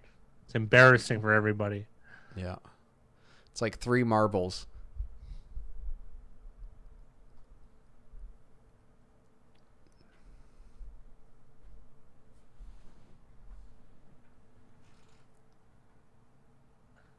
Oh, Dylan dropped the latest Johnny Manziel interview in the. I'll be listening to that. Oh, in the Discord? Yeah.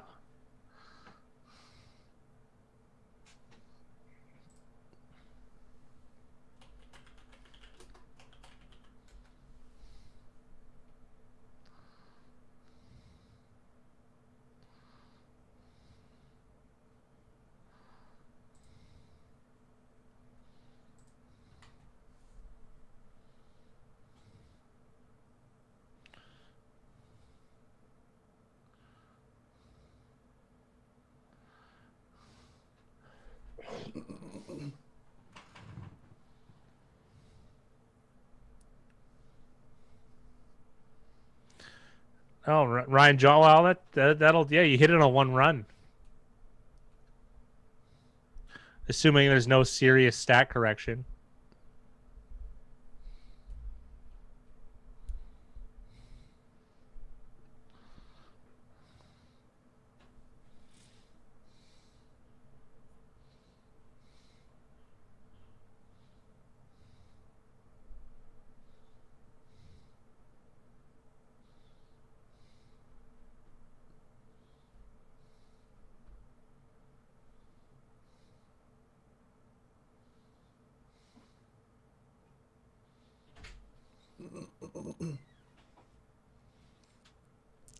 I don't. What's going on here? They're putting Tyreek Hill in a bed. Yeah, living in the end zone. This is weird.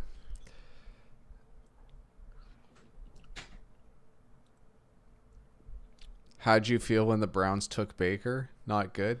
Not good. Not good at all. We wanted who did we want? Josh Allen. That was the one we liked. No. Wasn't it Teddy? No. Or Baker Mayfield. Yeah. You wanted Josh Allen. I didn't know anything about any of them, so I just always felt like Baker Mayfield was like Manziel 2.0. He was too small, mouthy. Obviously, I didn't think Mayfield's Lamar Jackson was better. going to be. The only one I didn't want was Josh Rosen. That turned out. I was okay with Darnold too, to be honest. That he's better than Sam Darnold is right now. But who knows what Sam Darnold's trajectory would have been on the Browns. The Josh Allen I wanted because he got a 37 Wonderlic. Physically he looked the part. It just, I don't know. It spoke to me. It made a lot more sense.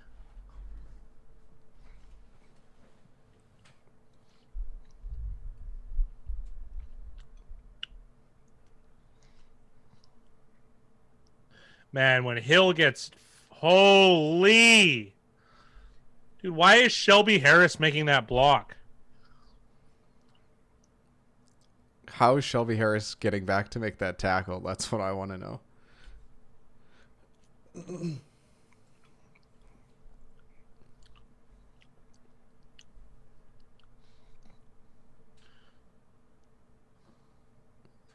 I think Shelby Harris, dude, is having a crazy good game.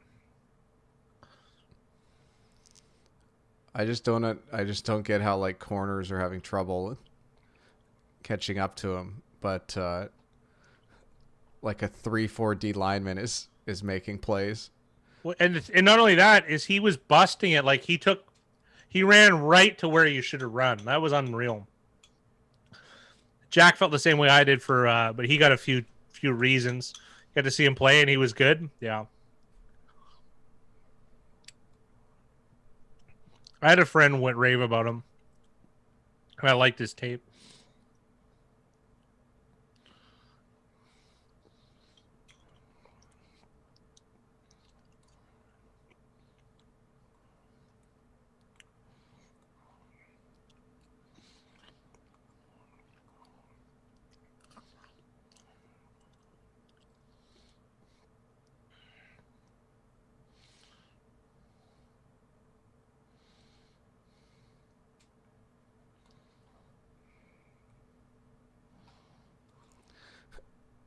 I can't tell because I'm on mute, but I have no clue when that whistle went, if it went, and It went late. What was William Jackson doing? If that is William Jackson, he's just like hanging out. Didn't want to join the pile. He had Eddie Jackson, Kendrick Lewis syndrome. Yeah. That's another nice design play by Andy Reid's Kansas City Chiefs. That looks like a fumble. Short.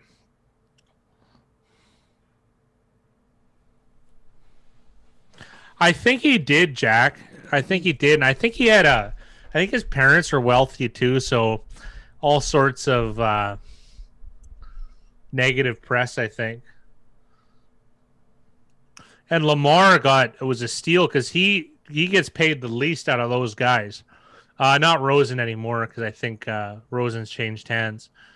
But he's a 32 overall, I believe. So they only did that so they could get a 50-year option. What a play, Broncos! Wow. At least, wow. I think that was Bouye. At least attacked Hill, so we couldn't run forward. Yeah, and that's what you should do. You should attack him to expect to lose. You know what I mean? Like just slow him up. You need the whole gang to come over because he's gonna knock you out of your pants if you try and do that like scared, jazz hands thing that they do. Like it's exactly what you need to do. That's great. Denver still holding that lead, and Big Rise hopes of a large underdog cashing.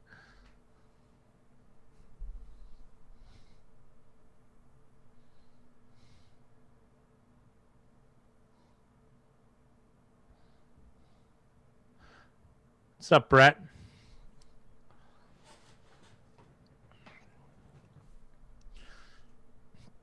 I've always wanted to go to Kansas City. Which one's the bad one?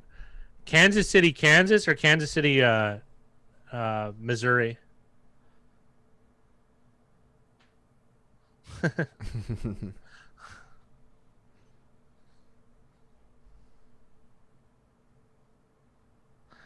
Oh, man, that's like the worst thing, Jackson. Like, you can already tell that this isn't going to work out just from a comment like that. Oh, Jay couldn't help himself either. Yeah, we did, Dylan. I thought he looked smooth in the pocket. I was more glued on the Seattle game, so I only got to see it like at commercial breaks, but I thought he looked smooth in the pocket. And which Carson Wentz has probably had the biggest happy feet in the league, really. Broncos could score again. I think going into half 10-6 is a massive win though. I just don't want them. I want them to at least use the clock up. That would be what I want. I don't give the Chiefs back the ball even with 30 seconds left. Don't do it.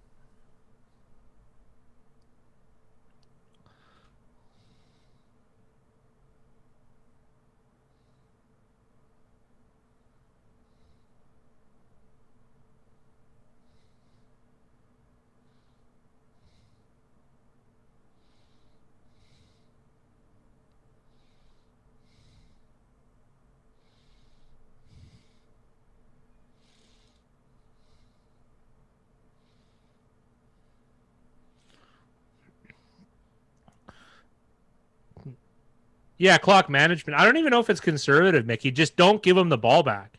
That's really it.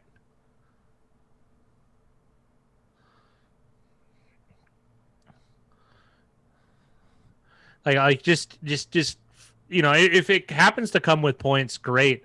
If it doesn't, that's okay too. Yeah, the INT got tipped though, Dylan. I can't hate on him.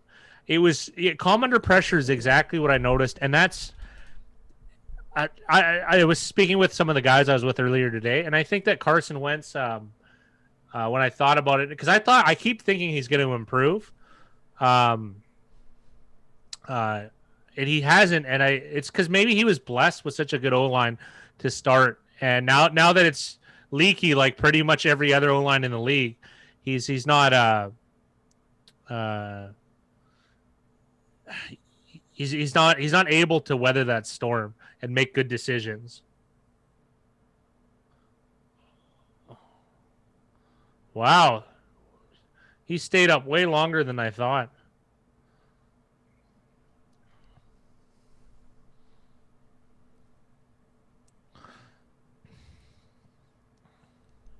Okay, there was one really bad coaching decision I saw today. It was Minnesota called a timeout, their last one, with 23 seconds left on 3rd and 1 in field goal range. That's got to be one of the worst coaching gaffes I can remember in some time. It forced them to do a pass and then kick a field goal, which missed. And then with 1 second left, Jaguars had a 62-yard attempt to win the game. It was just the worst clock management I can remember.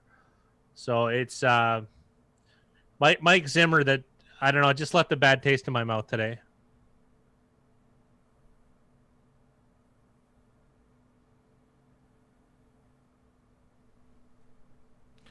Yeah, you could say that too.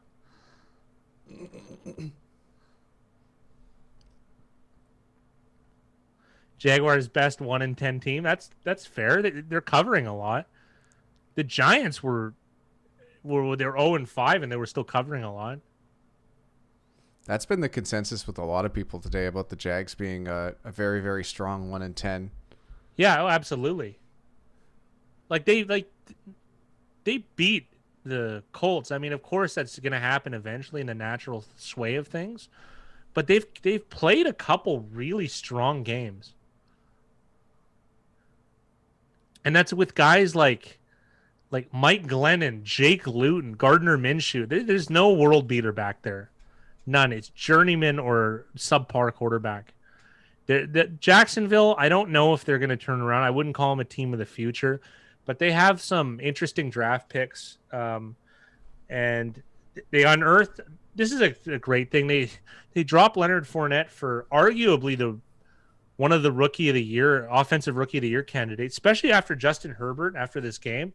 It had to have hurt his draft stock. So I'm thinking offensive rookie of the year might be like Justin Jefferson might get closer to the lead, if not the lead, as well as Josh Robinson, undrafted free agent from University of Illinois or something.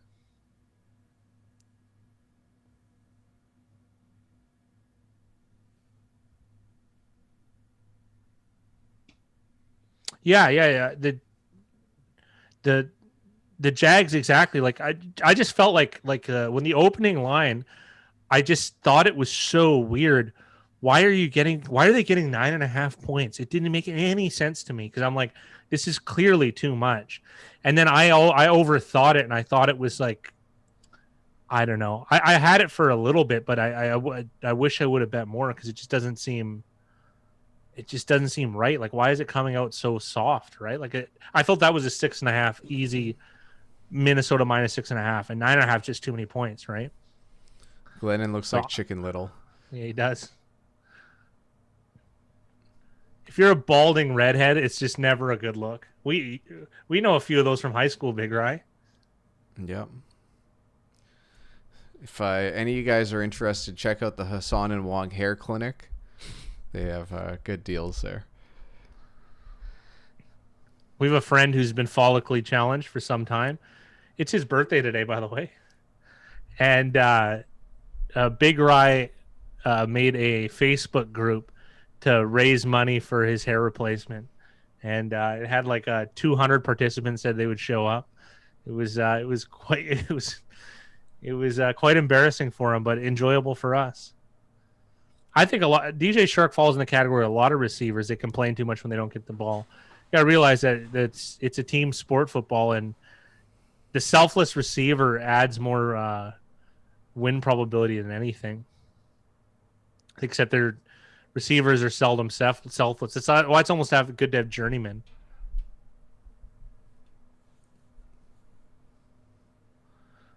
Well, it might just be the bad. Like, sharps are going to back some losers, and Philly might beat them, right? Because there's a natural trend to things.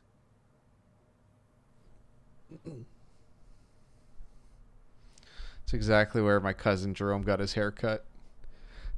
I'm perplexed by Philly because this is like something new that we've kind of done this year, and I actually don't know anyone else that does analytics on the betting market, if that makes sense, as far as like breaking down the popularity of teams and how they're bet. But there's definitely something going on with Philly because it just seems weird. It just might be a really bad sharp. Who knows? I don't know. But it feels like a whale's on No, a Philly. biased sharp or a biased whale. Yeah. Probably a biased whale is the most likely.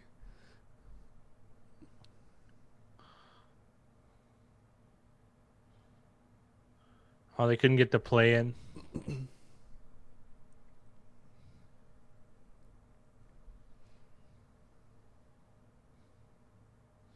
It's a clear pass attempt.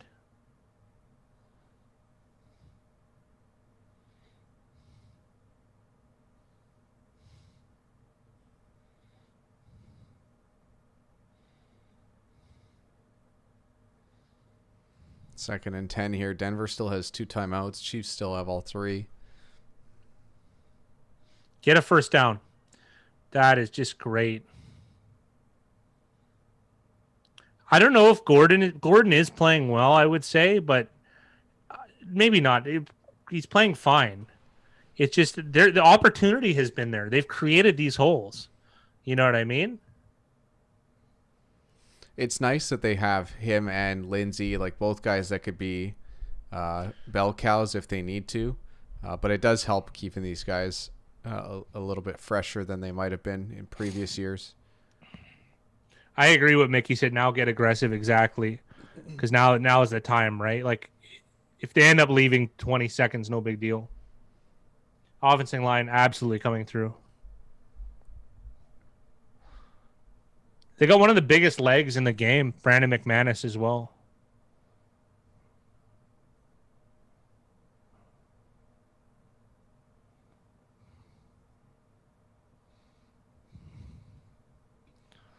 Oh, Al Michaels alluding to he might have taken the Broncos with the points, even though that's not his style.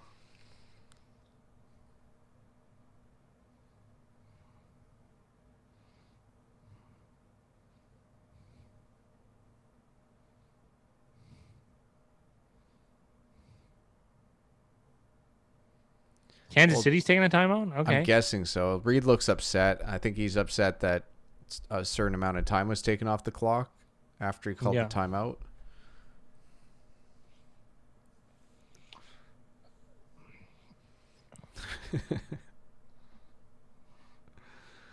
Like poker, three most important things are position, position, position. Honestly, that is probably the easiest way to break down poker. What what the most important thing is? It probably is. Oh, table selection, then that. But yeah, as this drive goes, absolutely. The ebb and flow dictates aggressive play calling. I think now, just with the time of it, or the time left in the half.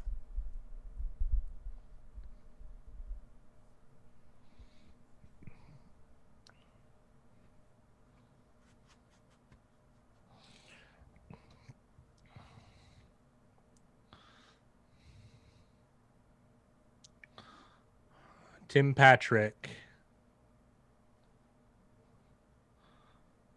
I would say so, Dylan. Yeah, absolutely. There's a flag on this play. No, I don't mind you asking. So, I don't. But I cherry pick the games I play. They're quite easy.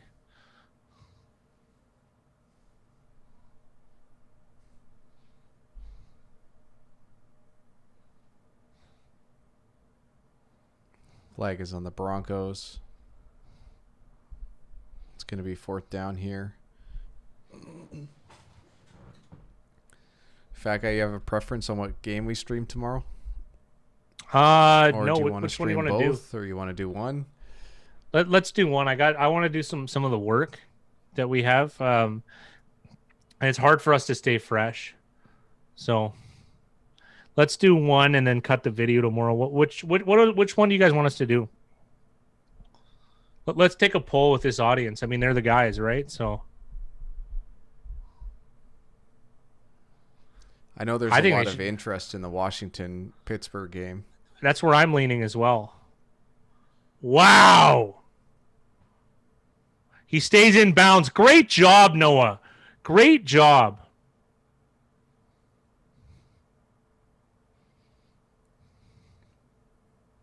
That was a great play by Noah Fent. It was a difficult throw, difficult catch. Football team Steelers. It's earlier. Plus, I have the middle. Yeah, I'm gonna say why not? I have money on the football team as well. I didn't get 10.5. I got 10. I got good juice though. I think it's 5 p.m. Eastern, Mickey, and 8:30 Eastern. Well, then it's 2 p.m. tomorrow. Let's just do that one. Okay. Well, you know what? Because maybe it'll give us a jump on putting the video out. Yeah, I only want to do one because I really do want to work on some of the stuff that we've talked about. You got 8.5. You're still winning, Dylan. It's a home run, man.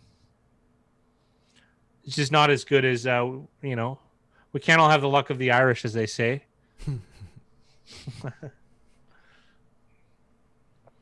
We're gonna have a 57-yard attempt from Brandon McManus. I think that's fine. Yeah, I have the most confidence in Brandon McManus to take this, aside from maybe we want to go Tucker. Yeah. Matt Prater can also get it done from deep. The Irish are so unlucky. Yeah, I was alluding to you, Jackson. Yeah, they've been kind of screwed over most of their history.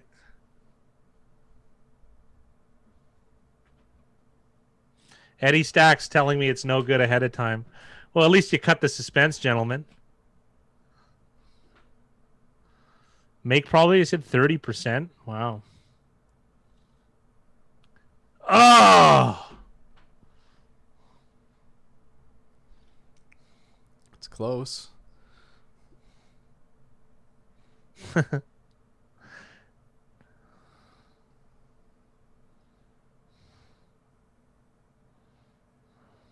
So Chiefs get the ball with good field position here. They're almost going to be at midfield. They still have one timeout left.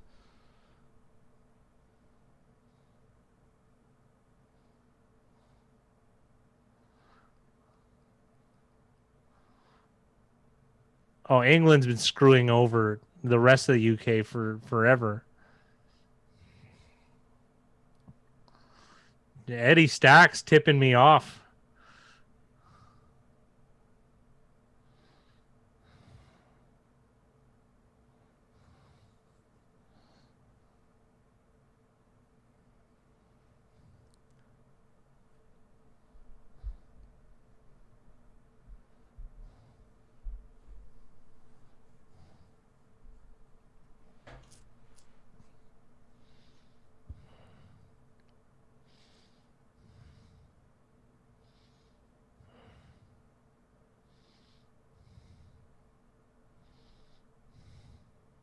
He said Helen Keller.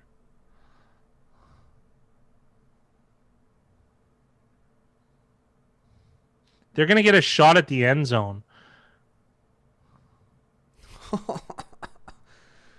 How about that play by Kelsey?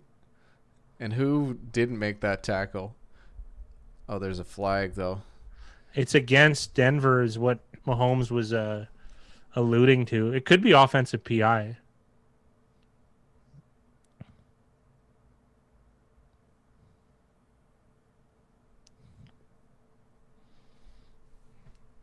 He gave them 23 seconds and good field position, and they're already there.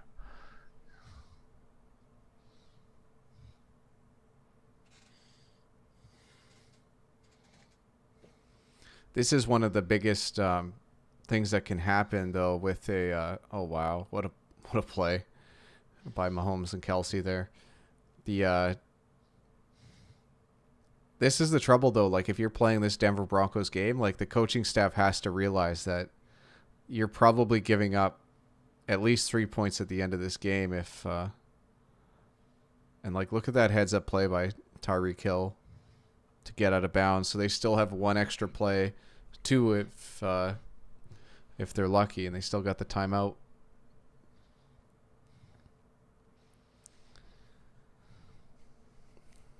But like the Denver Broncos aren't exactly like a high flying offense here. They're not a 2-minute drill type team. So the 2-minute drill, there is no 2-minute drill. You've got your 2-minute drill is draining the clock. He got batted again. Good job, guys.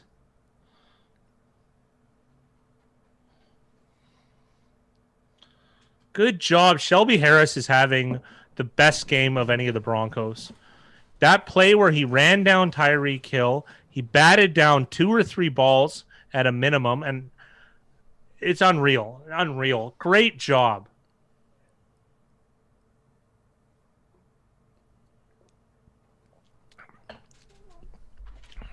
I don't know why they're not talking about him running down Tyreek Hill. He's a 310-pound man.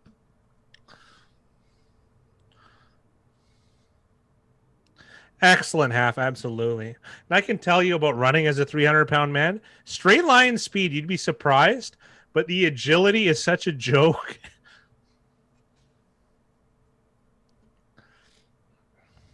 If I had to chase around one of my nephews, I'm pretty sure I would just split in half.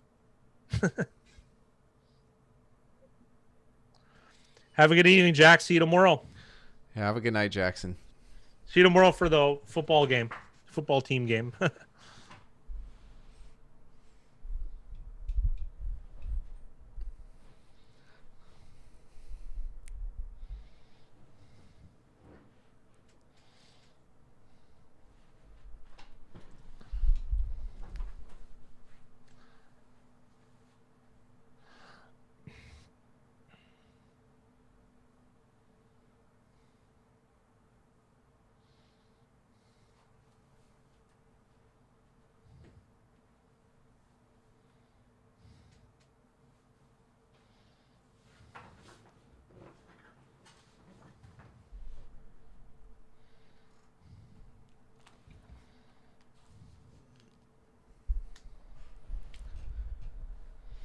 Take a shot every time Patrick Mahomes says blue 80.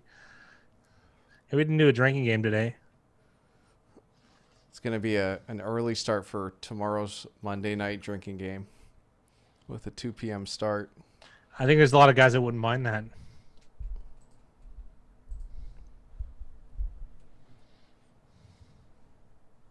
I haven't been drunk in a long time.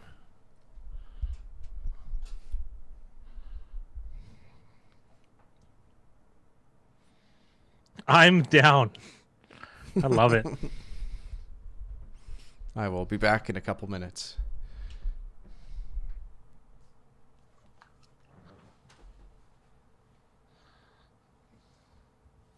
Under 8 shots? Oh, you've never drank with me, Dylan. You've never drank. It depends on I've got a couple records around here. I'll tell you that much. But I haven't drank in like a long time. But if I'm on like a steady like 2-3 times a week, I can put down a 60 in 10 hours. So when I was skinny, though, oh, please, I couldn't. If I drank a Mickey, I'd throw up. Not a big beer guy, though. I'm trying to think how many beers could I drink? I think I drank the most I did at Big Rise Parents' house. I drank 18, and I got the spins, and I was 300 pounds then too. But a 60 of vodka, yeah, I could do that, no problem. Over 10 hours, especially if I'm gambling too, like with other people, and I'm trying to get them to drink. Then yeah, no, not an issue whatsoever. That was one of my biggest tactics ever.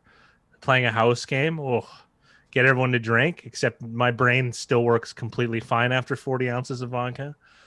Not completely fine, but I mean pretty good. Those days are gone though. Those days are gone.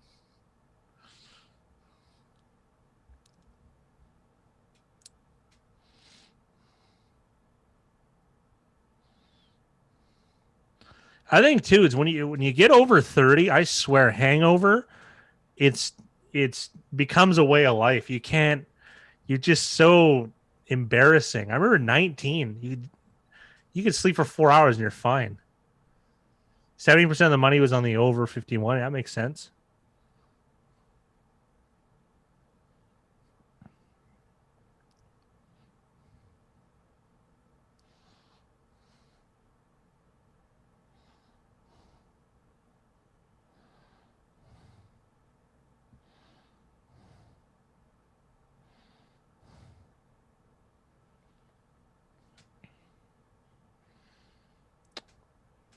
Very interesting as far as that. But I mean, I feel like a lot of OUs have imbalanced money though when I've looked at them.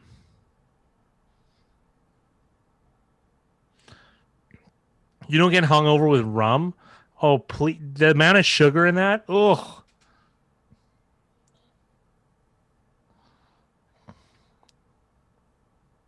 I just realized Taysom Hill, they haven't lost a game with him either.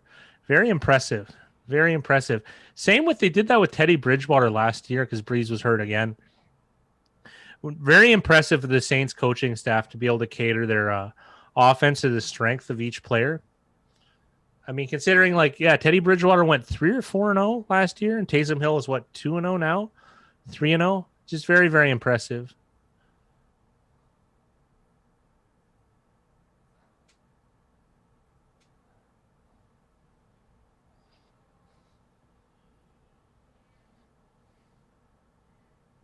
Falcons twice and Denver without a QB. Yeah, so we'll call it 3 asterisks or 2 for sure.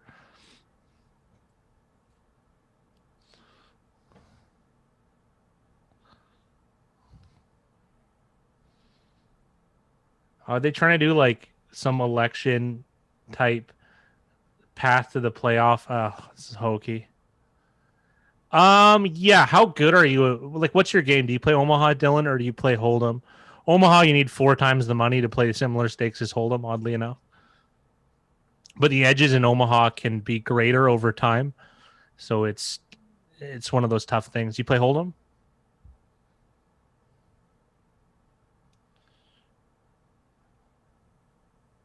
Either, yeah. We'll think about it this way. What's the softest game near you, or do you intend to play online? Online's kind of dying because there's lots of solvers. It's very, very, very difficult. It's very difficult to play online. Like, I'm probably at 1-2 no limit hold'em on Poker Stars. After a month of studying, I might make like 1.5 BBs an hour. Like, it's really tough. So, what's the best game near you? That's what I would ask, and I would focus on that. I have probably 100 poker books, and I'll go and grab some, and I'll show them up to the camera.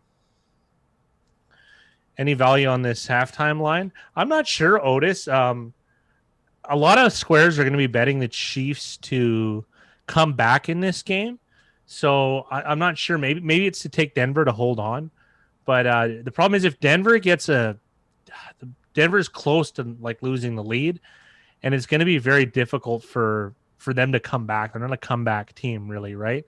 They just don't have the offense to kind of move the ball that way.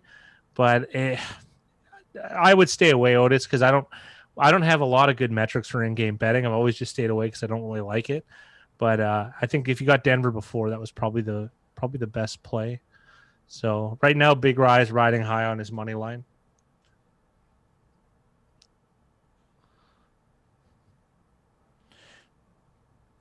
Here, if the best game around you is Hold'em, Dylan, there's a book called here, I'll write it.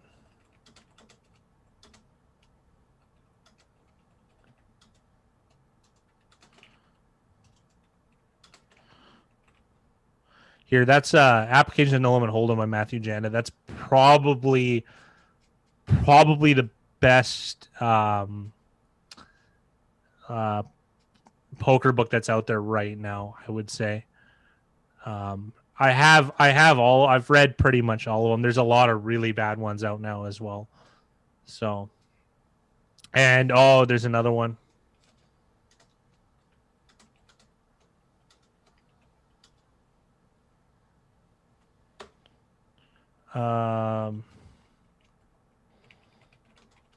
These are,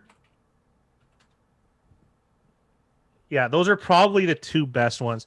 Applications is more theory heavy, and the Myth of Poker Talent puts everything into perspective about human behavior a little bit. He's also got another one.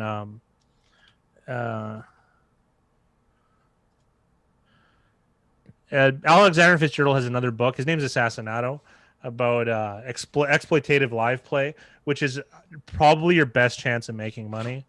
Like oddly enough, on the internet, the best I can do is $10 an hour, whereas live I can make well over $100 an hour. It's possible. So, but internet is great for testing theory, because if you're wrong about something, you're going to find out pretty fast that a line is suboptimal. You know what I mean? And all your leaks are on display on the internet too. It's great. Yeah, I have Cole Souse. I have it actually printed. I got it for way, way, way less than that. It's Let There Be Range, Otis Pilsudski. Yeah, I have I have a working copy because it was just a PDF.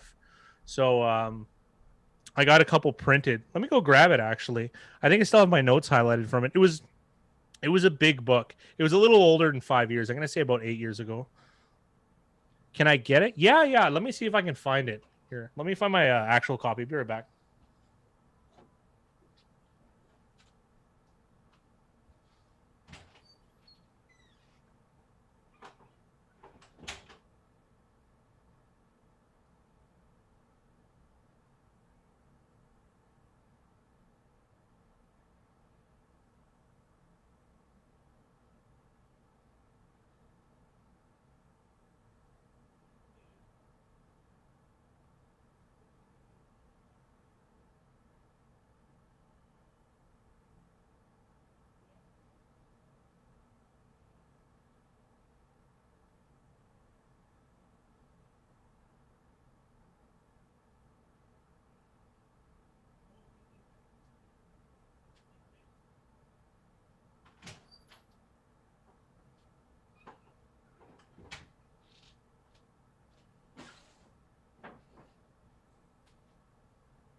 You'll get Youngling beers in your purse? No, I don't.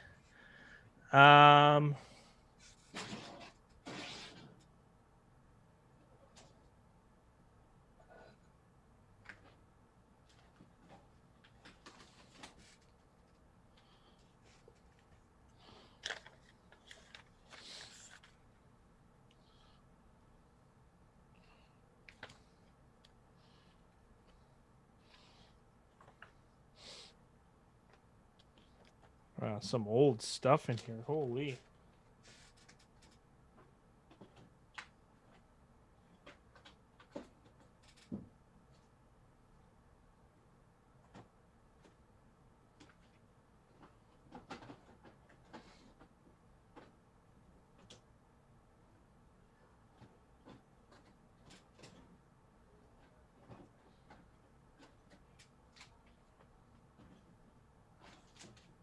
Otis, what's your email? I can send it to you if I find it.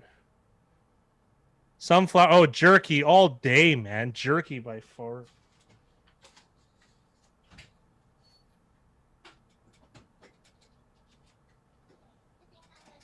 That's the one. Thank you.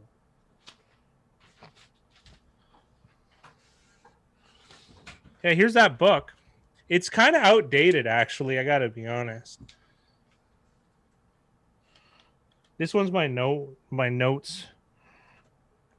I usually, whenever I get a book that's a PDF, my friend owns a printing company, so I usually get a couple print off, and then I write notes in them.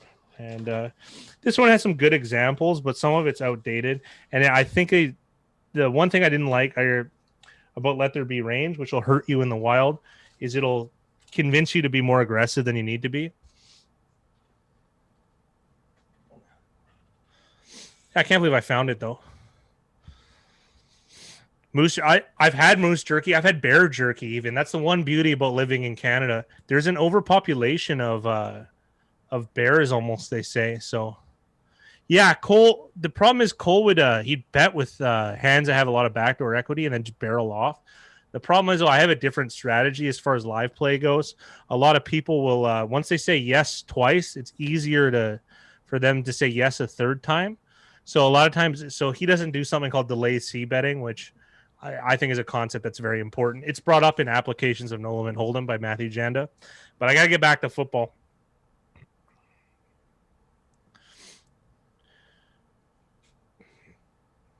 $10-9. I wanted it to still be 10-6, but they tried. McManus nails that field goal. This would help a lot. Dylan, if you have a very hard time losing, that's a life leak though. It's going to be bad for sports betting and poker.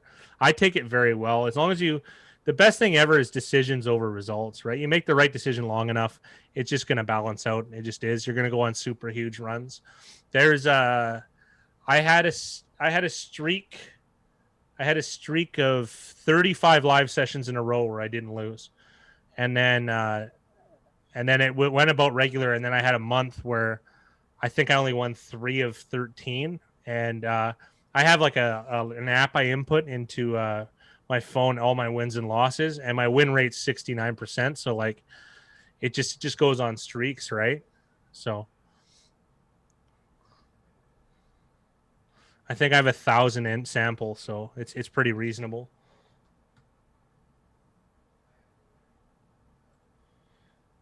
I'm worried with the Chiefs getting the ball back here.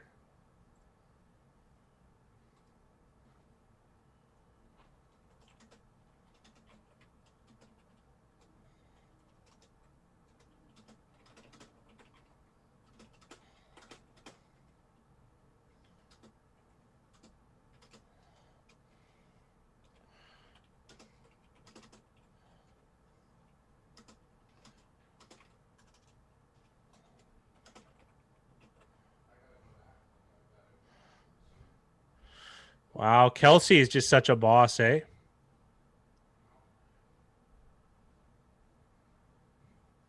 Yeah, okay, yeah. If you're doing it that way, yeah. But don't forget, like you can get a bad result and do the right thing. You know what I mean? And then if you beat yourself up needlessly over it, it's difficult. Don is tipping me off well in advance for me seeing this last play.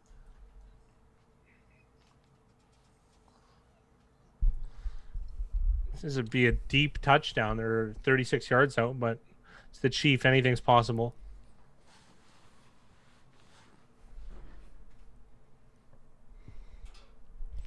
Oh, no touchdown. No touchdown. They got a first down. They might get a touchdown. It's very possible.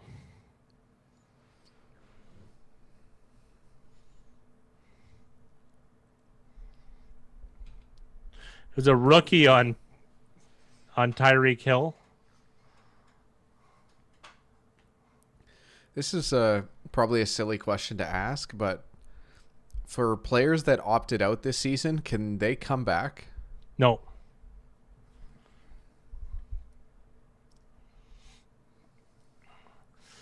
What, you and CJ Mosley coming back?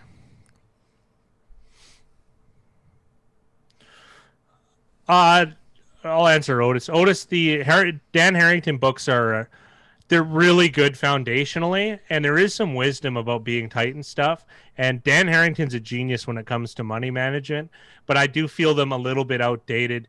They might help you beat local 1-3 or 2-5, but it's not going to help you get beyond that. Not that you want to, but I think the idea is to be a crusher at the lowest limits. I think that's the best EV outcome because very few people. You need a lot of luck and a lot of skill to make it in higher limits. So you might as well just be the best at beating the worst. That's what I always tell people.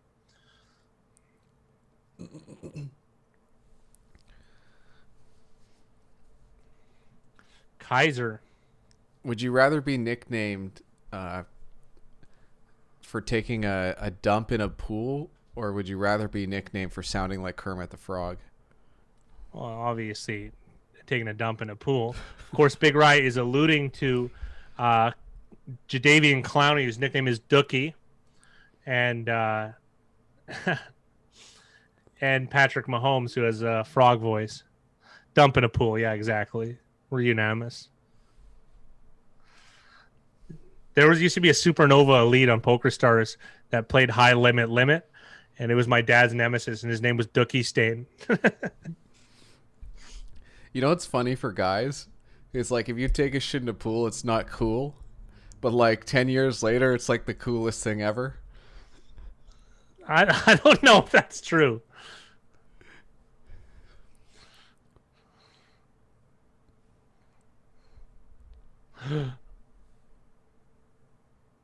Whoa, 96, a violent takedown. Shelby Harris. Shelby Harris is just having a game. He's balling out.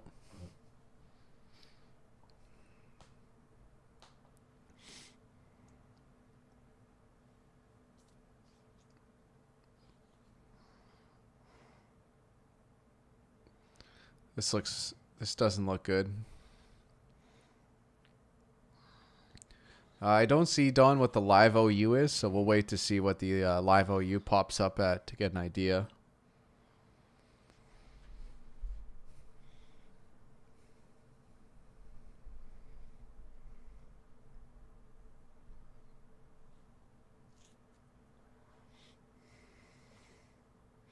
Is Nate Burleson Canadian?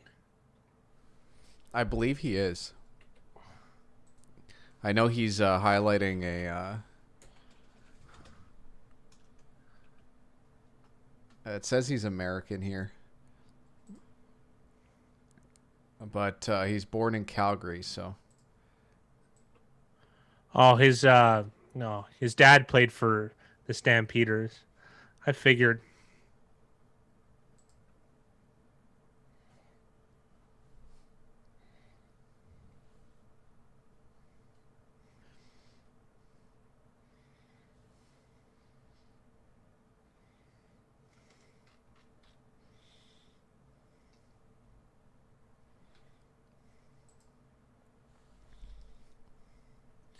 That's the last place I would think Nate Burleson was born, is Calgary. That makes sense.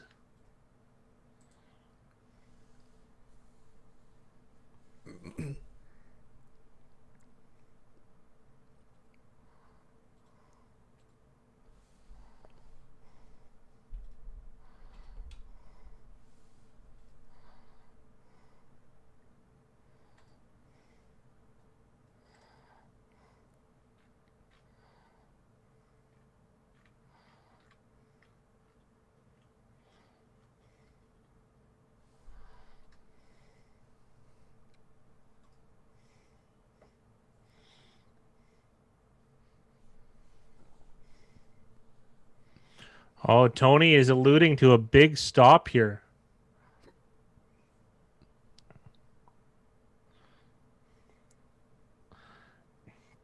Yeah! Secondary doing a great job because usually Mahomes is decisive. Oh, there's tight windows.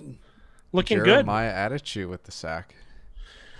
He was a special teams, we'll call wonder for the Chargers when they were in San Diego, and then he never materialized that athleticism, but nice to see him make a stop here. Hope Jags get Lawrence. I think that'd be a better spot for Trevor Lawrence would be Jacksonville, but I really am convinced. I'm really convinced that the Jets are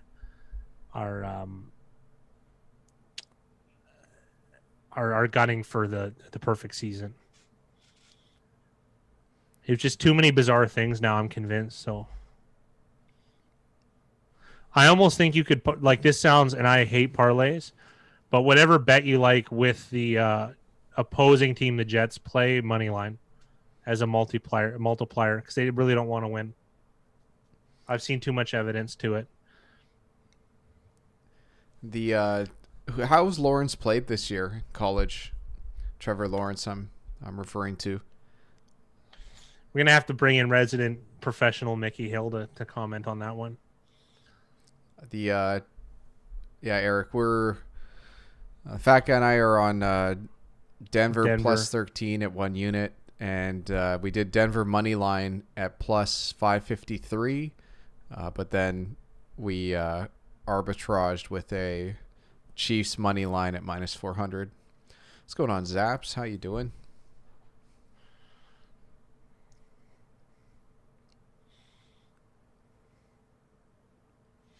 Zaps, how are you, sir? Where was a Mike? Sharp one? Was it Mike Munchak, a head coach at one point? Tennessee. He was, I think, he was a Hall of Fame offensive lineman for Tennessee as well, if I'm not mistaken. But that was slightly before our time, around when we were born. I think the 80s and 90s too, but too young for football. At least in Canada, it's not really a thing. Watching when you're a kid.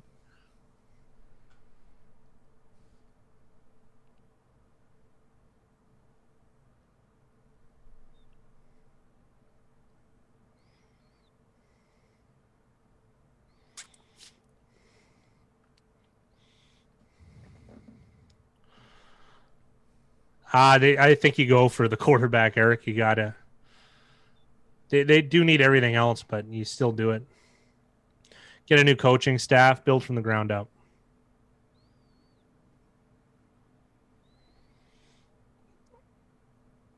Thank you, Eric.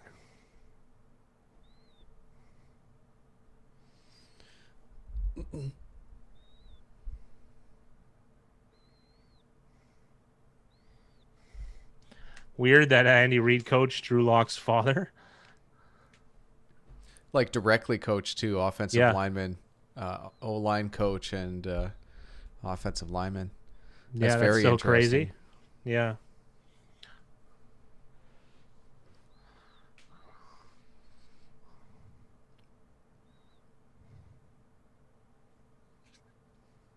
Oh, they don't need to. He's a UDFA, so they probably have him on a really cheap deal for a while, Brett. So I don't think you need to re-sign him. And honestly, I wouldn't even pay them the big bucks. I'd just find another diamond like Robinson. I don't think it's as difficult as people say it is. They're gonna get 3 more years of James, like at least contract-wise, 3 more years of James. $600,000, $500,000, $480,000. Yeah, no, it might be $480,000.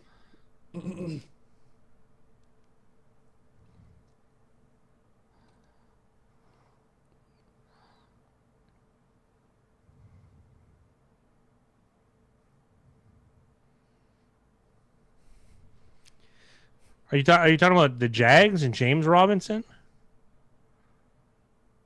Yeah, he could, Dylan. He could. There's people are fantasizing about the idea of him and his son being in the league. Oh, Allen Robinson.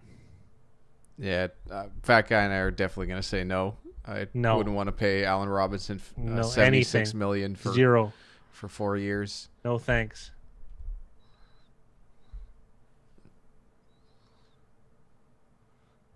No, I'm not paying skill position that. There's no way.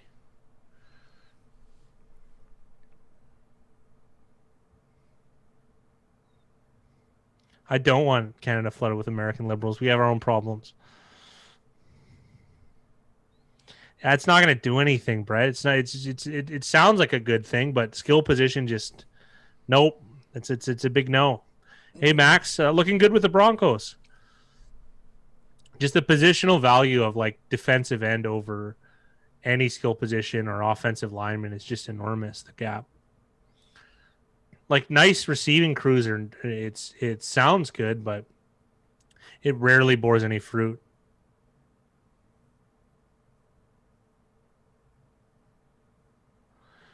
Those zaps, it's from what we understand, it is from the sports books and casinos. They pay for that information and then they provide it. So because you can sign up for like affiliate programs where you do scrub the information from the website. Like you can contact Pinnacle and do that yourself. It's you have to pay the money though, and it's pretty expensive. So that's kind of how they do it. They all pool it together. Broncos are driving. This is something. It's a pretty simple offense, but it's working.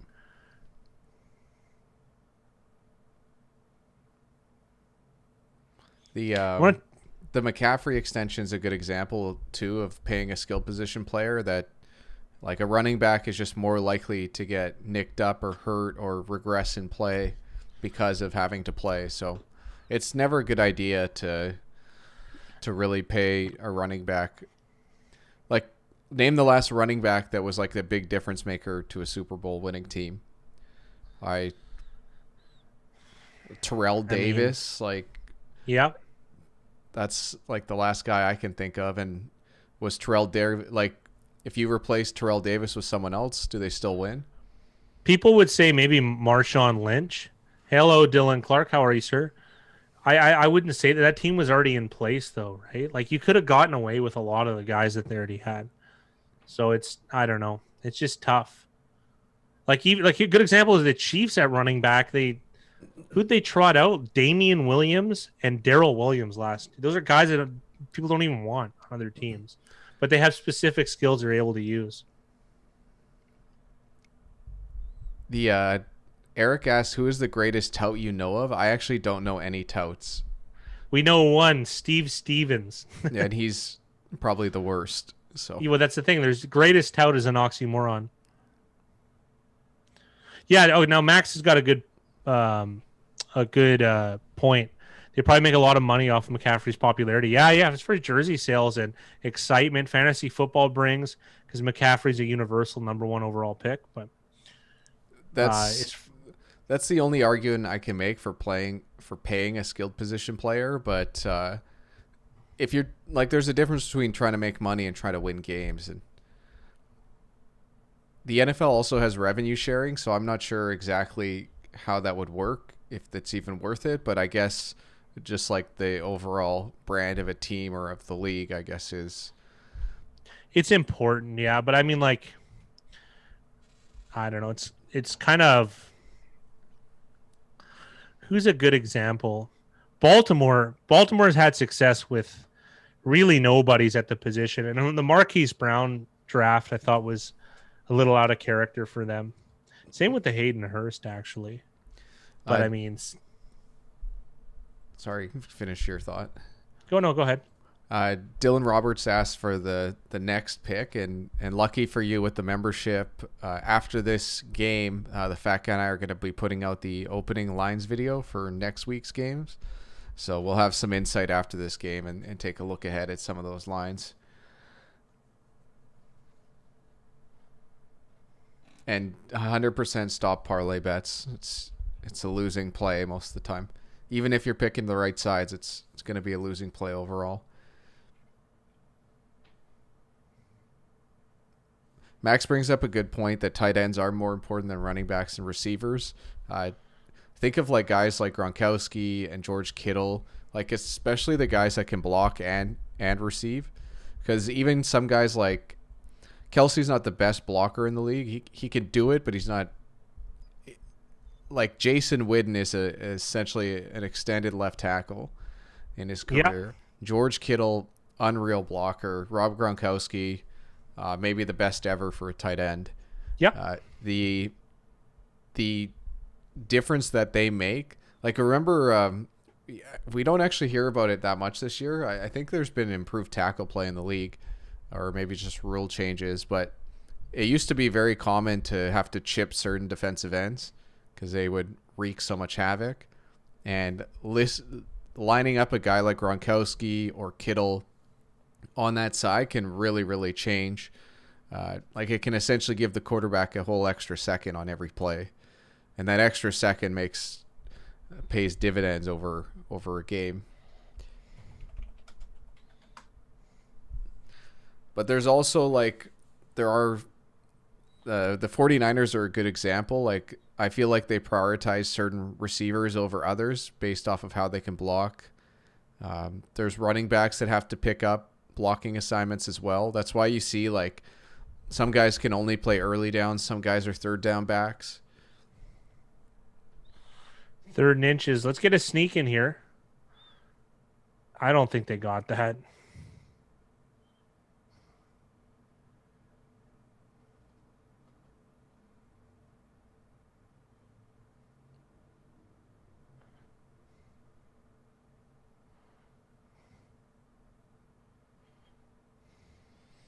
Yeah, Eric's the you just have to make sure that you guys understand the math behind if you're doing a parlay and understand what you're giving up to just buy.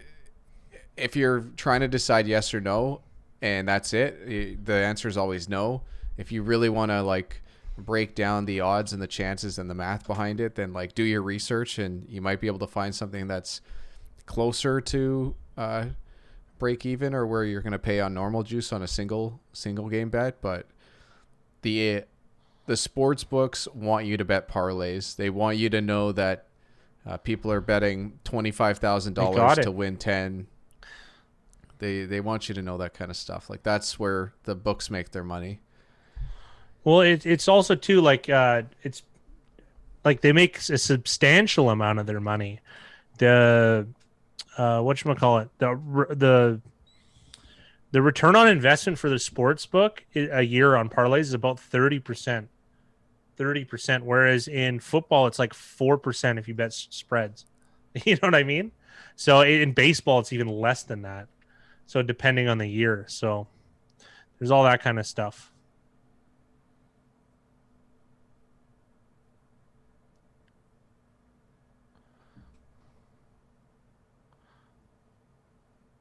Oh, they definitely made that first down by a big rye. I'm trying to find that link that from that study, but I can't find it at the moment. Dylan Clark asked if you play Texas Hold'em, Fat Guy, and if you have any advice or strategy. Where was it? 7 or 8. Who, Dylan? Which one? Dylan Clark. Non-football topic. Do you guys play cards like Texas Hold'em? And if so, any advice on strategy? Yeah, I play all the time. The best strategic advice is to find games where people are worse than you, and that's it, and conceal that you're better than them. It sounds really hokey, but poker's so complicated. I couldn't give any more simpler advice than that. And it's once you found a game that's beatable, do everything in your power to specialize in beating that game. I know that exact game, Otis. Big Ryan and I bet the Bills on that game as well. But I highly recommend not to exercise tout services. And that's a very risky thing to do. Now we can't patronize him too much, Dylan, so we gotta go sharp, Dylan.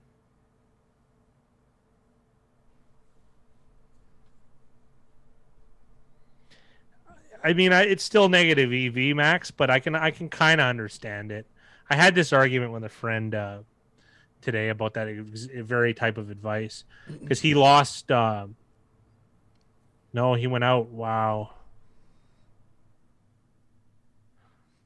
Are they gonna? I think he got that. I think he got it. Watching live. Well, at least they're gonna review it. They've called it a touchdown, so. Oh, that's a touchdown. What a catch. Unbelievable.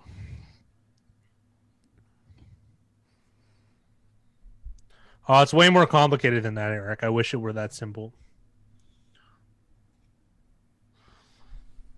And there's types of flops to attack against the opponent's range and stuff like that. What a catch by Tim Patrick. The Max, they in the Discord, somebody shared there was like a 6 or 7 team parlay yesterday, and all 7 games they were like huge favorites. It was Minus like 1,000 Alabama or football money line and stuff like that. And what was it, Marshall? They were minus 2,400, which Yep. translates to 96% chance in winning, and they lost. And it was a $25,000 parlay to win $5,000. No, it was 3,800. Wasn't even to 5 to grand. win 3,800. So on a game that they had a 96% chance in winning, they managed to lose, and they lost a lot of money because of it. There's no certainty, there's no guarantee. Good night, Tony. Have a good one. Of course there isn't. I don't know where he is, Dylan. I don't know where DTF is. He hasn't been coming on lately. But that was the argument I had with a friend of mine earlier today. He's like, well, the Marshall game, I wouldn't have bet that Marshall game. And I asked him, what's the difference between that and a minus 2,000? Like, it's the same thing. And it's a really bad bet. 49ers or Buffalo. I don't like that game, Don. To me, betting it would be pure entertainment. I don't really like betting for entertainment. Yeah, the market is very, very evenly split, so there's no advice either way, and I agree with the fat guy that it's just a non-bet. Today was just a lot of non-bets from the two of us, to be honest. Yeah. Well, there was no closing line action, to be honest. We had some opening line action, which will be highlighted this later. Sorry, we had some early line action, which we'll be doing an early line video and telling you what to. A lot of the big ones that we liked I really liked Detroit at the start of the week, and 3.5 was great. Yeah. We did Jags at the start of the week though, Dylan. Not I didn't do it. I didn't do it at the close. So I got a lot less money on all these games than I would have liked to have.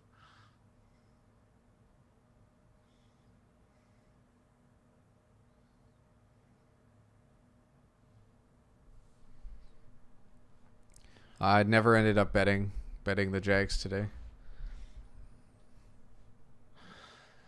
Later, Eddie. Max, you are right. Historically, from a math perspective, a 3-team parlay has been the best, but it's still bad. It's still not good. You can get 2 true team parlays, which are okay. It's just higher variance. And then if you get covariance, if you're allowed to bet on correlated events, then there's that. But I mean, it's tough. It's tough. It's just not advisable. There are ways to beat parlays and teasers, but they're so minimal that we just advise against it because, we need to know so many details, and then it's just, generally speaking, your effort should be put somewhere else.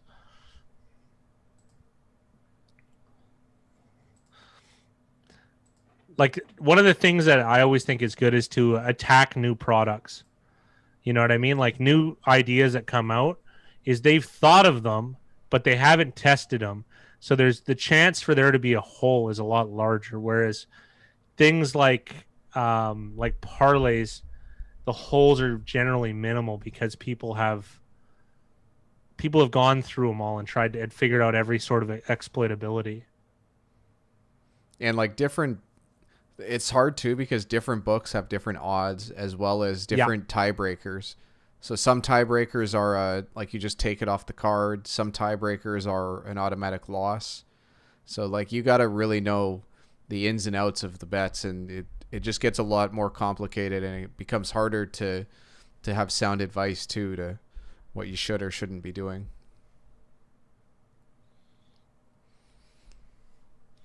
Nice bomb. I don't think buying points is a good idea. Well, generally not. No, buying the hook, as they say. We're experimenting with selling lines and alternative lines or selling points, but nothing conclusive so far. Not by a long shot. at Pinnacle at least, like if you bet a straight up game, it's minus 105, and if you start like teasing either way, the juice usually goes up to minus 107 as a base. So it's not the end of the world, but you're still giving Your win up rate has to increase. It has to increase by 0.4%. So it's Yeah, one but of those that's to things break where, even. yeah, that's the thing. Like, why make it harder on yourself, even if you can make a little bit more money? Like, the whole point is to make a return on your investment. So Shout out to Justin Simmons on that tackle.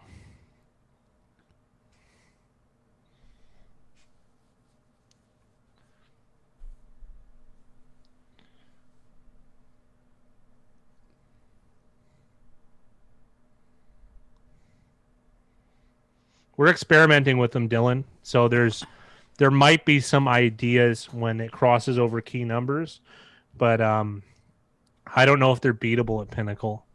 So far in the early goings, it's a very small negative EV play, but it is possible that could change through our research.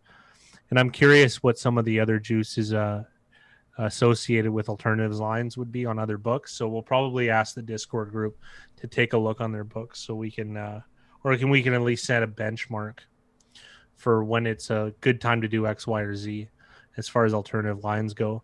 Chiefs are driving here.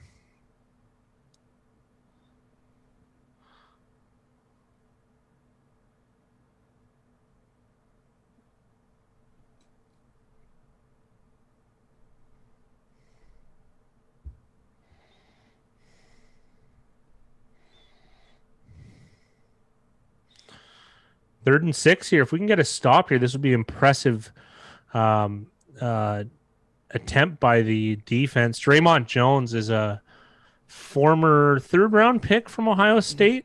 I really liked him in the preseason against Atlanta 2 years ago. He was able to just stunt on all of the backup linemen. It hasn't quite translated to the NFL because he is undersized, but he is a good athlete, and I have a feeling he's going to turn into a good pass rushing D lineman. He's going to be weak against the run though, unless he finds a way to maximize his strength. Did Mahomes get there? Yeah, he did. Yikes. Ah, it's so close.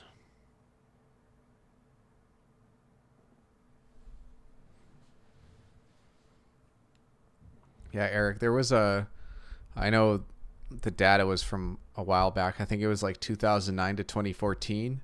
But if you took every underdog money line between a spread of 2.5 to 6.5, you would be up 62 units, betting 1 unit on each game. And it was one of those things where the record was like 140 wins and like 220 losses. So it's going to feel like you're taking it on the chin most weeks, but you're actually going to be winning overall. Or at least with that sample and what happened. There's no guarantee. Cherry-picked, though. Like that could be long gone now, that opportunity. That value, yeah. And also it's always a little bit risky when you look back on old results and find, like, let's say you find something that hits at a 57% rate. There's no guarantee that that's going to hit at 57%. Yeah, and it's not going to regress forward to the mean, and that wasn't a good variance on that sample. So it's one of those things like that you got to be pretty careful about. It was 2.5 to 6.5. But again, that was an article that cherry picked a certain sample of information over a certain time frame. So that doesn't mean it's, and maybe it was exploitable at the time, but it could have been plugged up. Kelsey gets in for the touchdown here, but there's a flag on the play. Might be offside. Chiefs are still celebrating.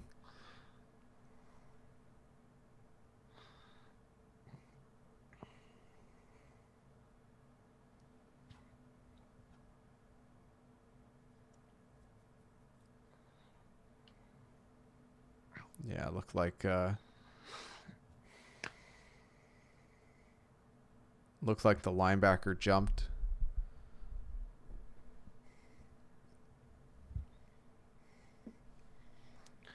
He said Patrick Mahomes is the best at getting people to jump offside. Al Michaels pointing out that that's Aaron Rodgers' calling card.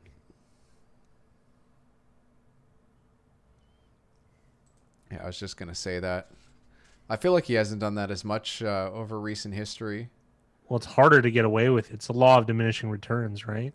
Well, also with no crowds, it's Yeah. becoming. Actually, you think it'd be easier than on offense, but what do I know? I don't think so.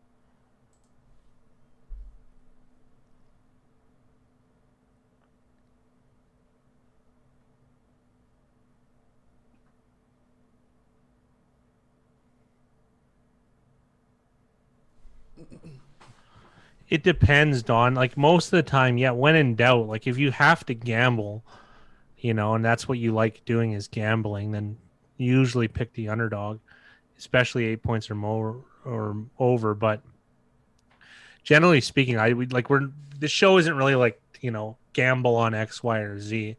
It's about making, good decisions, and we try and make plus EV decisions. So that actually is anti-gambling, if anything, right? So because we want we want people to win. We want people to listen to us and may be better and better informed, make better decisions, which in eventually will lead to profitability, in theory. You guys ever take a look at lines? Absolutely, but uh, we we we haven't excised them a lot. Like it's it's it's not something that we have a lot of data on, so we don't have a good answer one way or another. Favorite Christmas movie is a tough one. I got to go Home Alone. It it's hard to beat Kevin McAllister, and I do like Die Hard. I watched it last night. Thank you very much.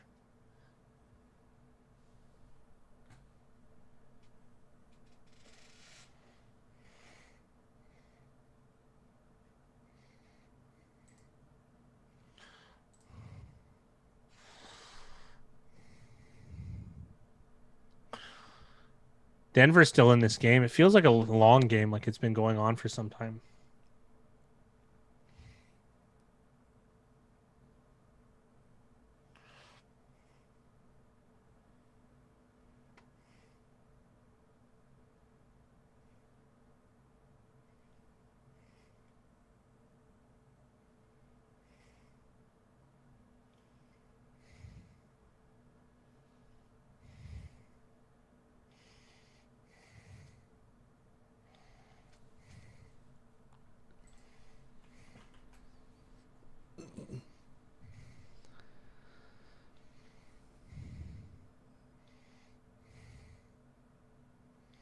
Yeah, sharps are on San Fran, but it's not like a huge difference.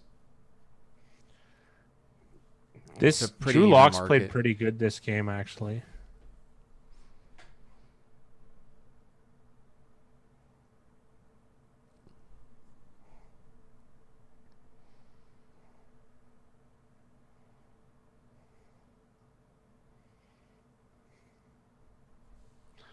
This is a better offensive game called than I can remember. It's these. It's a. It's always like a surprise with the divisional underdog. It always feels like they, from a coaching perspective, that the coaches spend a little bit more time planning for. Like every team in the Chiefs division wants to beat the Chiefs. Yeah. Like I feel Yep. like they put a little bit extra time. There's a target on the Chiefs' back to win. I also find I like it's gonna sound so silly for me to say. I feel like it's more in hockey, but I'm sure in the NFL you get this as well, where teams even draft and sign players to specifically try to beat one team, and we might be seeing some of that fester in this Denver Broncos game.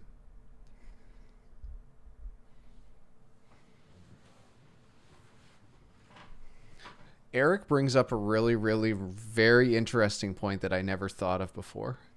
But he says night games have more commercials. Who do commercials favor? Perhaps better coaches. This is a very, very interesting thing that I've never actually thought about because I don't know what the time difference is between a Sunday night game and a like just a regular matinee game. But don't you find that interesting? I'm trying to see where the advantage is. What do you explain to me? What so he's saying that there's more commercials in some of these games. So there's an extended time between these plays where there can be adjustments to be made, or maybe you have like an extra 20-30 seconds with a player that you wouldn't have otherwise. Because you have a feeling right now, like I don't think Drew Lock's just sitting on the bench or standing in the huddle like not doing anything. Like, there's probably some sort of conversation going on, some sort of plan of attack, you could say. You know, like it's like think about in chess, right? You've got the timer. Do you do better with a 5-minute timer, or do you better with a 6-minute 30-second timer? Well, like does it matter? Well, it depends. It depends if you're conditioned, right? You know what I mean? I play better at 5-minute blitz than I do for a 20-minute long game, but I mean that's not for everybody, right? It's what you're conditioned to do. As far as coaching goes, that's interesting. You're saying that there's a chance. The theory is that with longer interludes, there's a chance that coaches could make sharper adjustments. Possibly, or it could work the opposite, right? Maybe coaches are worse off, or maybe like the inverse is true, where the double contrarian, where maybe worse coaches have less time during a non-prime time game to not mess up as much. Not metal. Well, then that would go two ways then. If it hurt bad coaches and enhanced good coaches, then it would work twice as well in prime time. So that's an interesting thought. So, and Josh is right. Like sometimes they literally do just stand in the huddle. Like I know a couple of you guys have probably been to more live NFL games and can see, but than us. That's also an interesting thing to think about when handicapping is. I had the opportunity to go to lots of NHL games over my time, and actually watching like the stuff that happens that you don't see on TV is actually more interesting, I find, than some of the stuff that happens, between whistles.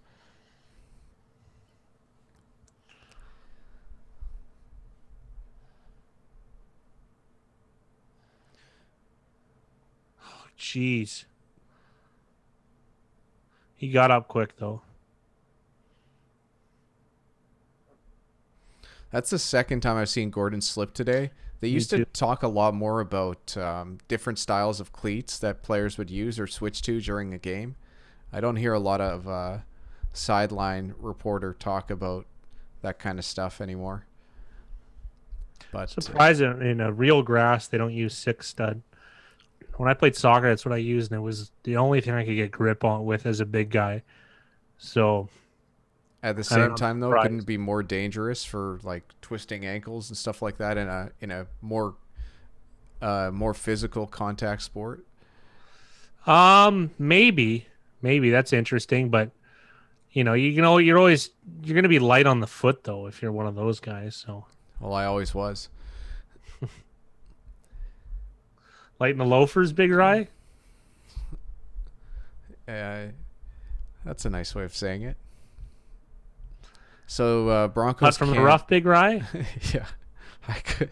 Well, Broncos can't get it done on 3rd and 7. Sugar in the tank? The Chiefs got a lot of pressure there, and Drew Lock throwing off his back foot is not a confident look. Let's put it that way.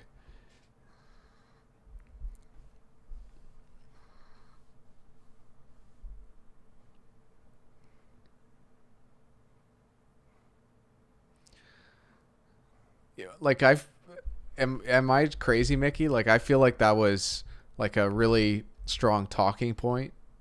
And I also like a lot of these sideline reporters are still the same. It's like this is Michelle Tafoya on this game.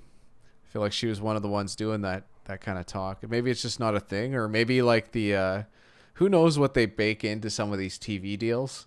Like no more equipment talk, no more whatever. Like I'd be interested to know what's in there.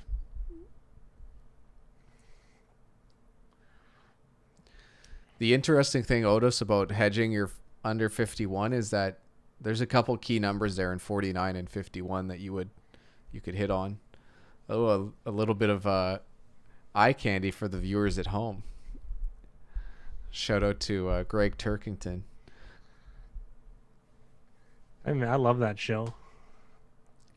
Ironically enough, that's where the 5-star entertainment came from. Yes, it did. I haven't watched that in a while. I'm gonna be. There's some new Perry stuff.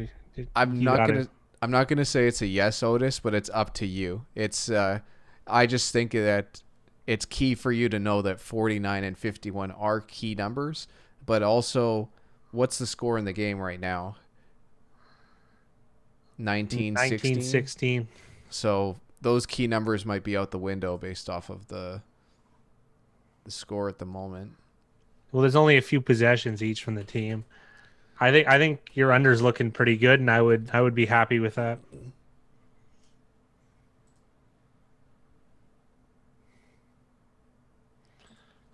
Christine Leahy. I don't think I do.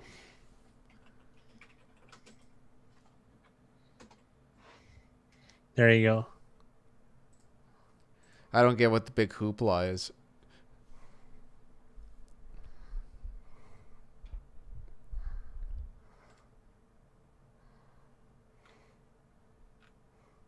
Do you believe a team like Winnipeg goes to Chicago and could be victim of having to go out? 100 million%. And Fat Guy has personal experiences knowing Vancouver is infamous for it. So we're from Vancouver, and I'm a Canucks fan. The Canucks. It was the Minnesota Wild. That was the team that always got drunk in downtown. There's this for the Canucks schedule. There's this thing where a lot of teams have to play 3 games in 4 nights in the 2 games in Alberta and then 1 game in Vancouver. And usually the Canucks are the final destination of that. So you'll get teams will play like Calgary, Edmonton on like a Monday, Tuesday, and then come into Vancouver and play on a Thursday night. And for some reason, the Canucks did very, very, very well when teams had to play on that 3rd of 4 nights. And there's been lots of talk about teams partying, including the Minnesota Wild. Especially the Minnesota Wild. I can personally vouch for that. So I can't exactly get into it, but a lot of people close to me work and own things in the service industry, and that was the most common team. They didn't miss one night. Yeah, and like not saying that Vancouver has the best nightlife. No. But it's for hockey players. Vancouver is probably one of the more marquee places that they're going to be visiting and getting interest. Let's say. Yeah. Absolutely. So it's things like that are key to know. I always really enjoyed. I remember some guy on Reddit did a post on James Harden performances based off of like the per capita of strip clubs. Joints. Yeah, strip clubs in cities, which like maybe the guy likes to go to strip clubs, but like, does it really matter if there's 10 strip clubs in a city versus 7? Like what if he just really likes one somewhere? But things like that, like especially in a league like the NBA, where like an on night from James Harden or an off night from James Harden could be the difference in a spread or a difference in a win or loss.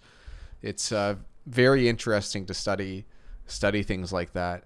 And then to bring it back to the NFL, I know a few people have mentioned it in the Discord, and it's something that the Fat Guy and I have been monitoring, is now that the NFL has a team in Las Vegas, you got to have a feeling that there are going to be teams going to Las Vegas that probably aren't going to have sports on the mind the entire time they're there.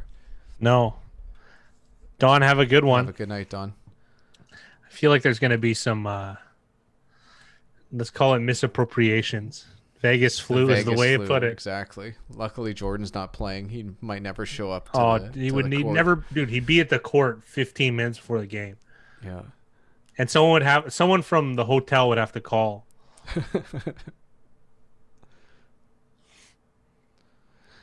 See, this is the difference. Like the last third down for Drew Lock on 3rd and 7 to this Patrick Mahomes 3rd and 7. Both have to throw off their back foot, but it's Mahomes is just the better talent at the moment. Oh, he's pretty at the moment. I don't know.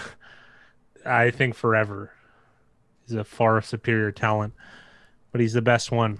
Fat guy with a hot take. Yeah. Well, I mean, I had to clarify. You downplayed it a bit. Kelsey's a fantasy MVP. He's good.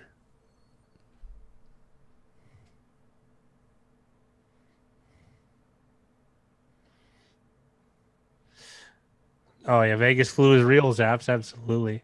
Vancouver is known as Hollywood North. Yeah, yeah, absolutely. Yeah.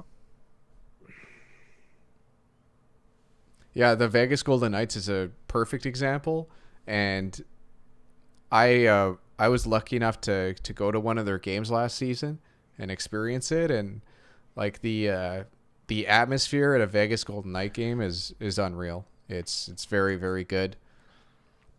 It's up there with going to like a football game in Seattle, at least a few years ago. I haven't been lately, so I can't speak to what it's still like.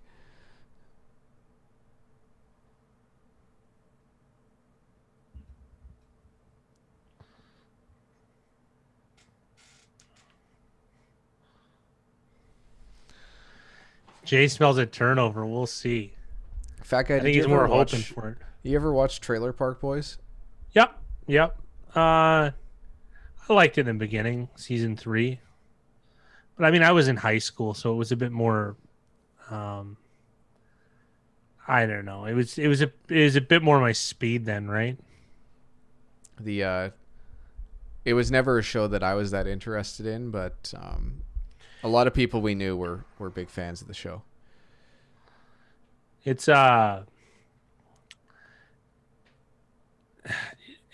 one thing though is it's the characters in it are just as foreign to us as it would be to you, because don't forget it's from East Coast, the Maritimes, and they're a different breed than people from British Columbia. I can tell you that much.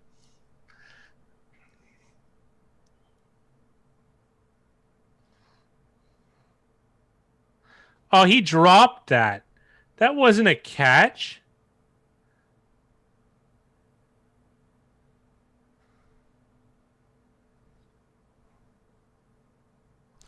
It's a challenge, so this is looking like it's going to come back.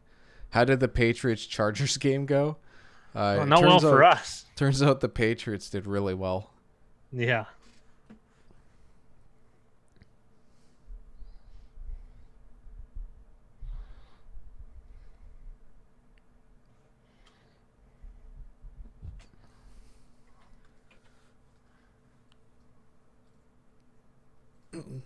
I think Mud shared something in the Discord. He said that it was only the third time an underdog had won by more than 45 points.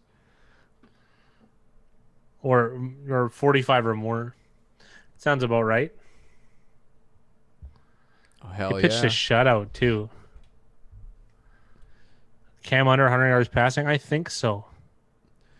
Going into the game, Cam Newton had 4 passing touchdowns. He didn't get any today. I don't. Oh no, he got 2.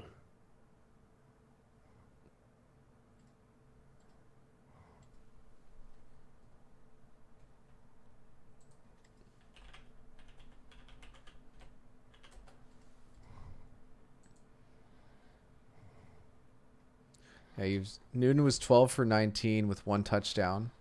Jarrett Stidham came in for 3 plays, 61 yards and a touchdown.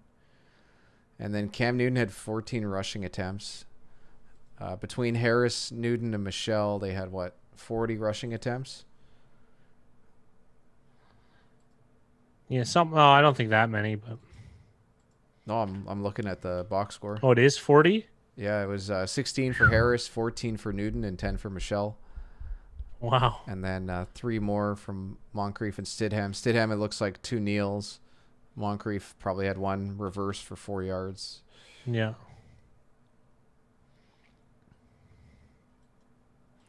12 for 19. Herbert had to throw the ball 53 times, 2 interceptions, 209 yards.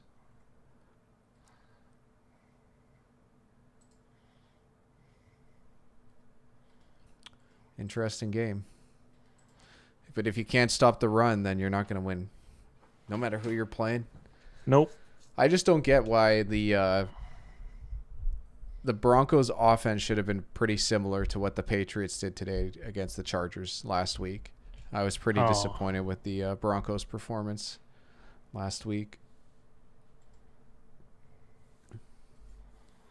They could swap teams and Belichick would beat Lynn next week. I agree. Hold on. You were disappointed with the Broncos with Kendall Hinton? I was disappointed with the play calling and how they decided to attack that game from a strategy point of view.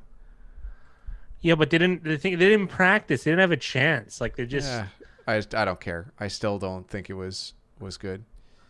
This is a lot better, though. This has been a bounce-back performance from Denver, from the coaching side. This guy's cold as ice, man. Holy. You can't give him a pass for that one? Well, like, I didn't expect them to win.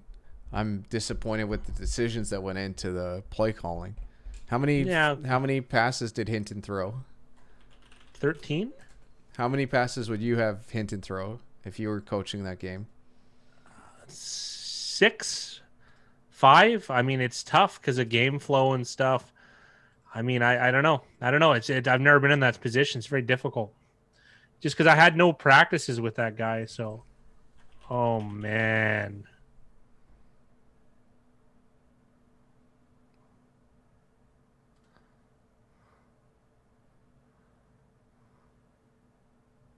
No TD. They're bringing it back. That's good news.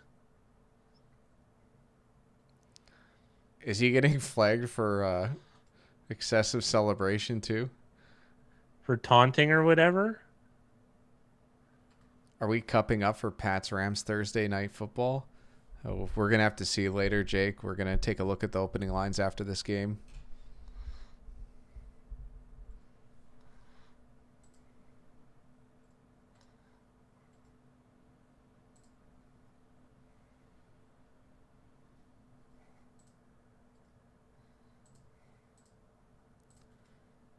So Hinton had 9 attempts and 20.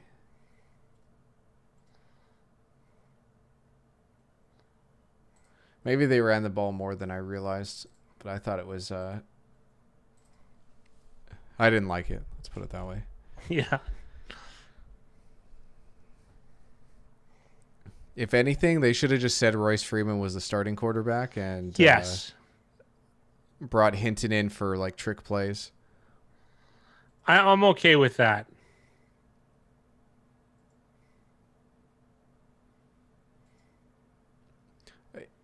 I don't know enough. Is the anyone might know in chat? Fat guy, you might know too. Are there are media allowed at practices this year? This year, I don't know. In general, of course, but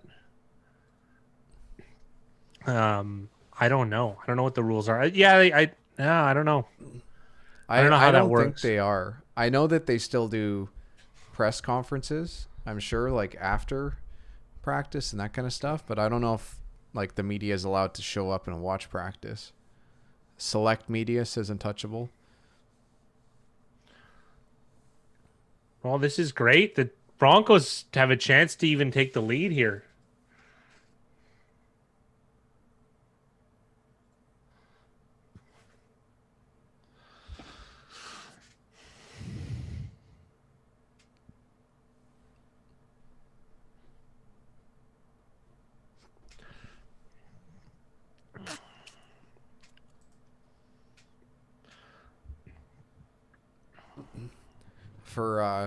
For reasons outside of this channel, I'm really hoping for a Noah Fant touchdown on this next drive. You don't have him. I know, but you do, and I want you to win. Why does that make you number 1 seed? Quite possibly. I can't be 2 seed though, can I? No, I can't. Depending on points, I No, doubt my you're points are gonna reach less. it. Everyone's mad at you because you started Corey Davis and he had a game of his life. Well, everyone else should have picked him up. I picked the guy up off waivers. What do you want me to do? Yeah, they're like, Or how not does he even do off it every waivers. week? The my team name in that is just, I love it. Yeah, everyone was a fan of that as well today. That was But they're like, how does he do it? Because your team seems to have a receiver no one wants get a touchdown every week. because I'm ridiculously lucky. Let's be honest.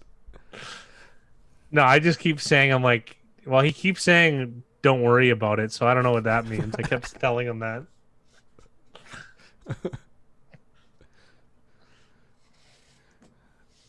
Melvin Gordon picks up 5. I would love to see the Broncos just go all in on the run for this drive. 8-minute drive. Oh, how awesome would that be? How awesome would that be? And with a touchdown. The Chiefs have done. It's been the blueprint to beat the Chiefs Oh, the past couple of years. you mean to win football games? Well, specifically the Chiefs. Yes. Like it sure helps if you can run the ball, but there's extra reason to be able to do it against Kansas City. This is where you got to commit, though. You got to get it in 2 downs here. This is where people get too scared to do stuff like that.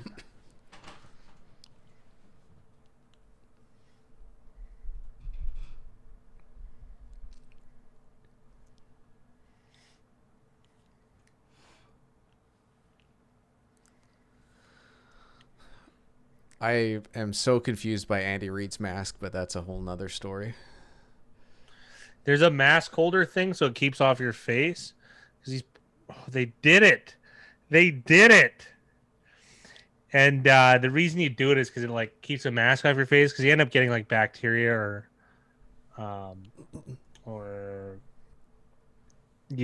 something in your beard or acne. Yeah. Here, I'm gonna go grab my phone because I want to check the Money League fantasy. Untouchable. I just have it up for the live line so we can all see what it looks like. But times like right now when the play's on, sometimes they don't always have a live line up.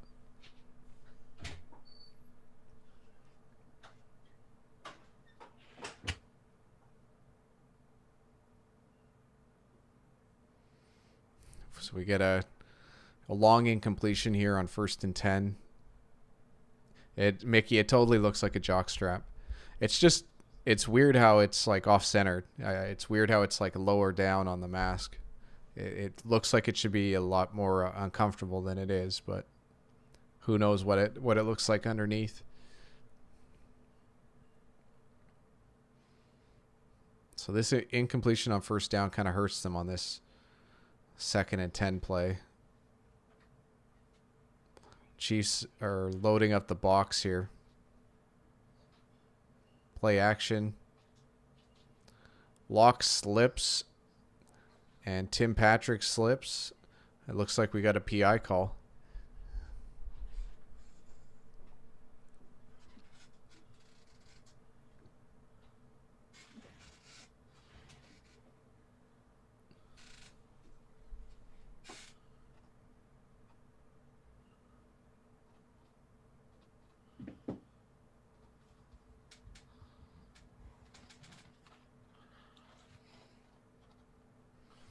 I feel like Patrick went down quite easily there, but it is what it is. Yeah, Untouchable said the same thing. Nice sell. Mickey wants him to run the ball just like we've asked for, and they come out in a no backs or in a empty backfield. That works. Stay in.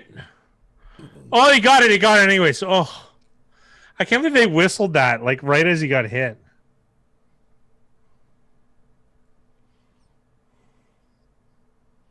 Was that Hamler? Yeah. I I haven't watched a lot of Hamler play, but so far I kind of want to call him the crab. I feel like every time he gets the ball, he's just jumping left and right with no real purpose. That time he goes at least north south, but I don't like his chances against a lot of guys. Oh, that ball was out. Big time. 2nd and 4. Chiefs really are loading up the box. They don't want. They're forcing Denver to throw this ball.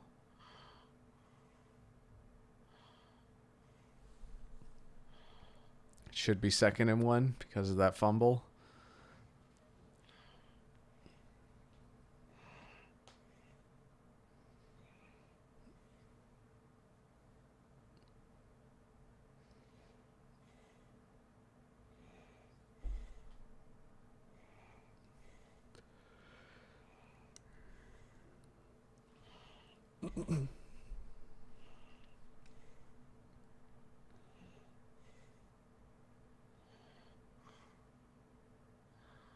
Oh, why couldn't they just run it twice?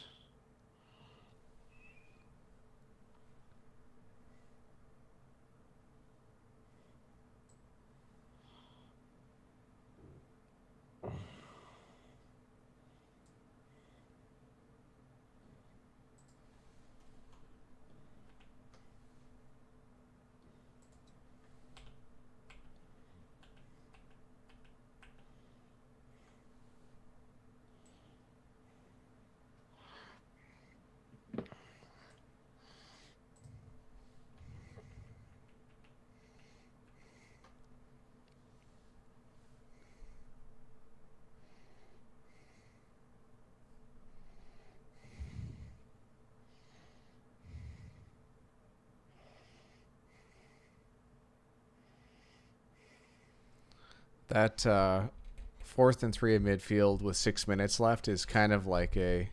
It's kind of an interesting decision to make for. Why don't you just run it twice on third and fourth down? Yeah, there's a good chance that the Chiefs are 6-1 to win, or sorry, minus 650 now. So Chiefs are in the driver's seat.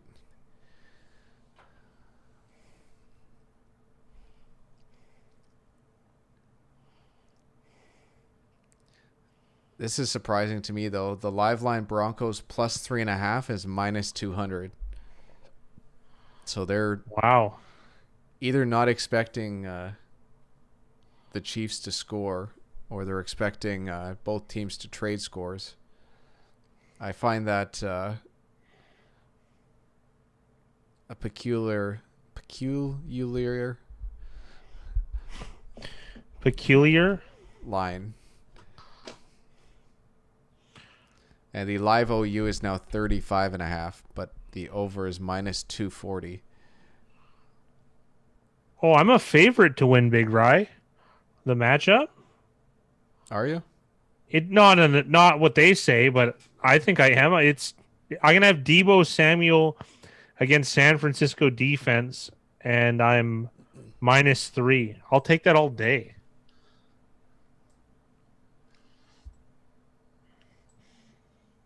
I'm only starting Debo Samuel, so just in case I have a chance to keep him with a 16th round pick. It's unlikely, but I at least want to give myself the option. Yeah, I was also thinking about certain players to do that with, but I don't know if it's going to come to fruition. We'll see. Well, I'm sure there's always going to be this was value. this was the last week, right? Well, we So could do it next week. It's just riskier. it's way riskier. He helped DTF in our league.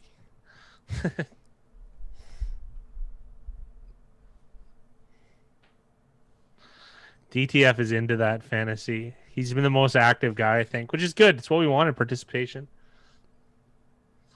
I don't know the first thing about hockey, Eric. I got to be honest. I'm not much of a Canadian.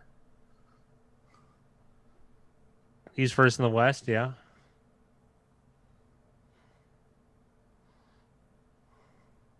Is Edwards Hilaire out?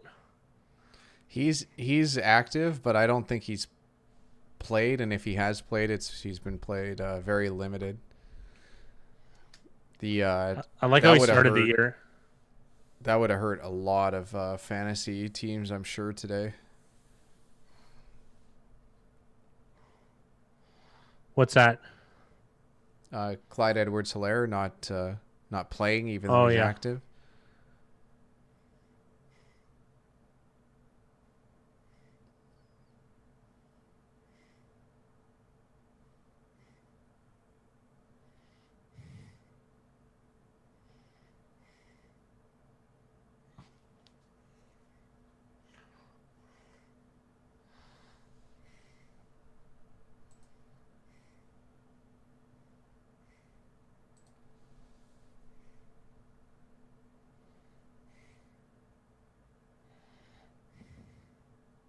Oh, that sucks, Otis.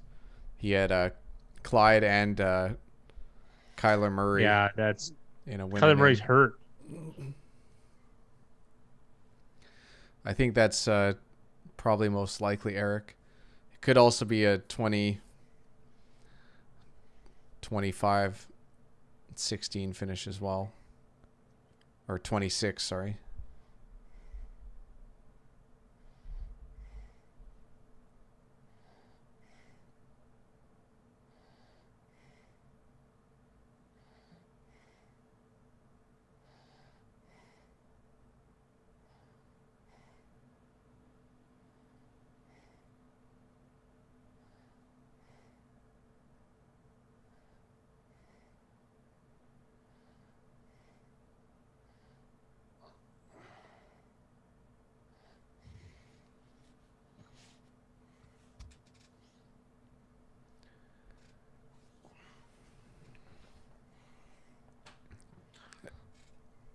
I believe that's Darrell Williams. Is that correct?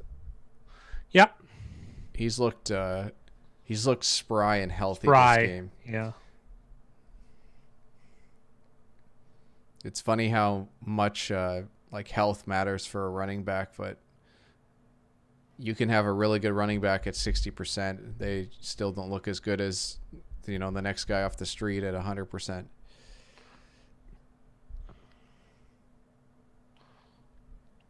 Man, he's taking them big breaths, so he's going to need to get spelled after this carry. That's my guess.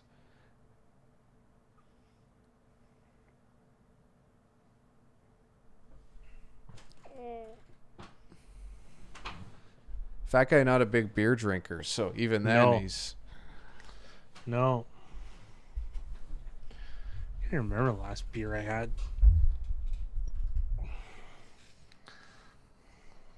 I usually get heartburn when I drink beer too.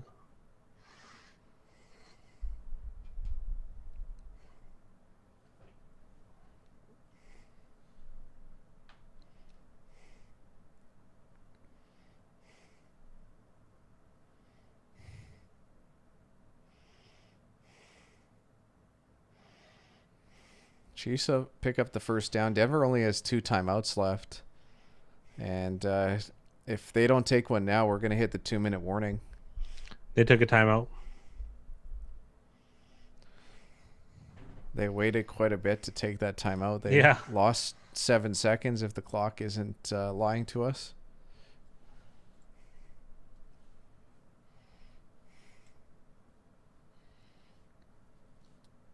I think they're playing smart, Casey. They're controlling the clock.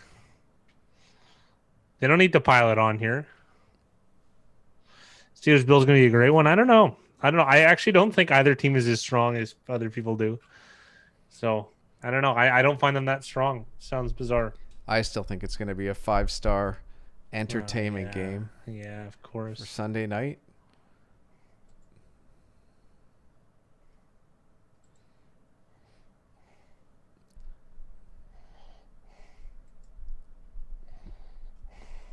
Off the top of your head, you got a prediction on what the line's going to be for Steelers Bills? Steelers Bills. Geez, where is it? Buffalo, it looks like.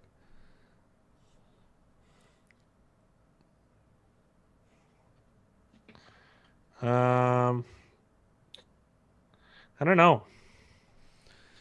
I'm going to say Pittsburgh -3.5. I was gonna say Pitt 3.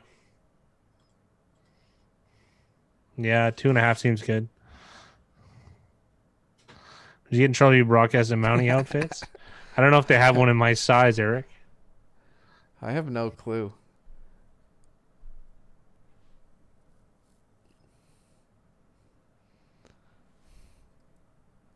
Surprisingly enough, I don't see Mounties around very often. I haven't seen a Mountie in, I don't know, I can't remember the last time.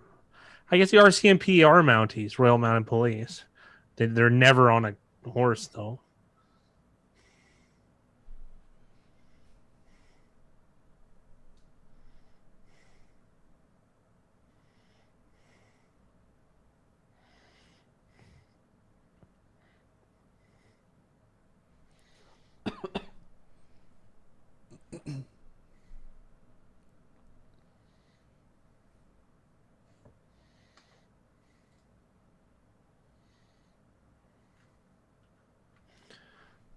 So Broncos are out of timeouts. It's 3rd and 12.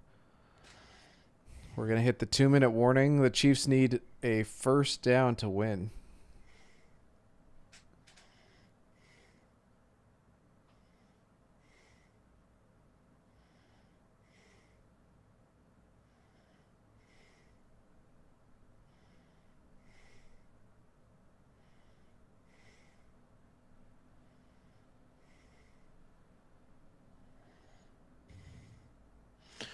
I can't say I do, Max. I got to be honest. Once in a while, people will give us a heads up on certain articles, so I'll read them in that case. But I don't usually check the Action Network for news. Articles and stuff are very strange because there's a lot of like work and study that goes into like what's going to be viral, like what's going to be newsworthy, what's going to get them hits on Google, like that kind of stuff. So they usually tend to be kind of fluffy pieces or pieces that are very for the public, I guess you could say. The SEO competition is real.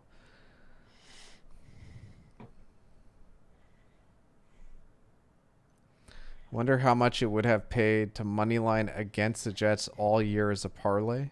Like if you could parlay like every single Jets loss. I don't know, probably be what? 4-1, 5-1. What? No, it'd be more than that. Because it gotten worse. I'm gonna say because it's 16 games, Big Rye. 20-1 maybe. We could easily do the math on it. Just Yeah. gotta find out all the win percentage chances going against the Jets all year. I'm too lazy right now to whip it out and find out all 12 or 13 games that they've played. Stuckey is the only Action Network guy worth listening to. So there's some insight into what Mickey said you should check out if you are going to be reading anything on Action Network. Or watching, I guess, or listening.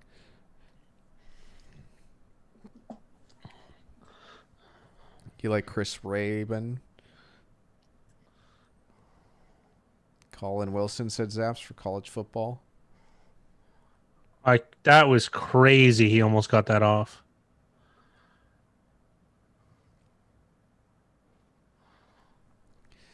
So we're going to have most likely a field goal attempt here from the Chiefs.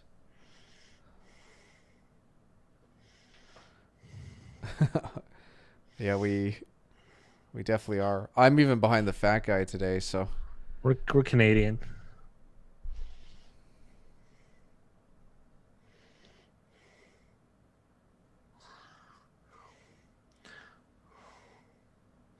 It's gonna be a big miss.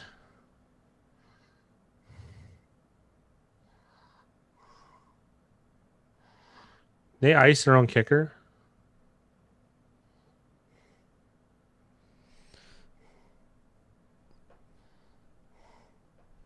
Wow.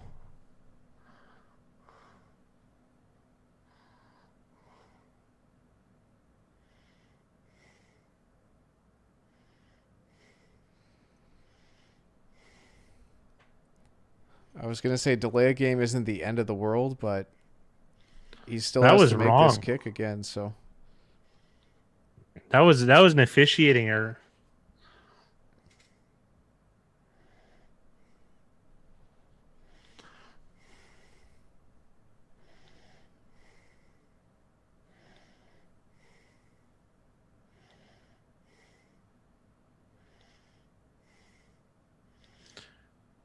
You know the great thing is Denver just has to get a touchdown and they win the game. yeah, they got no timeouts. A minute 4 left on the clock. Yeah, that those kicks are pretty damn clutch, Mickey. Bucker, he's probably properly rated, but Bucker is one of the better kickers in the league. Yeah.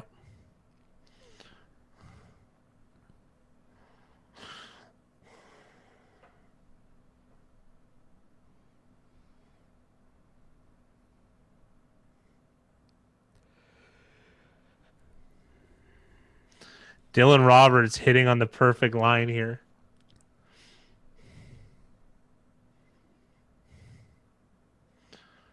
Oh, that's 57's crazy. That's unreal, Max.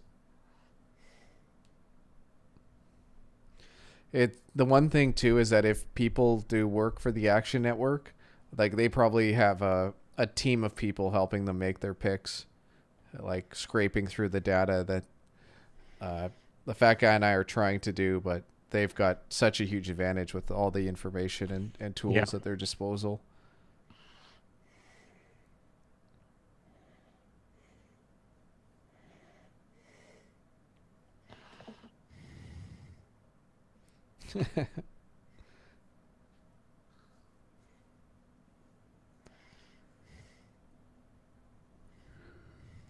So Drew Lock already has 2 game-winning drives under his belt, so we will see if he can make it a third.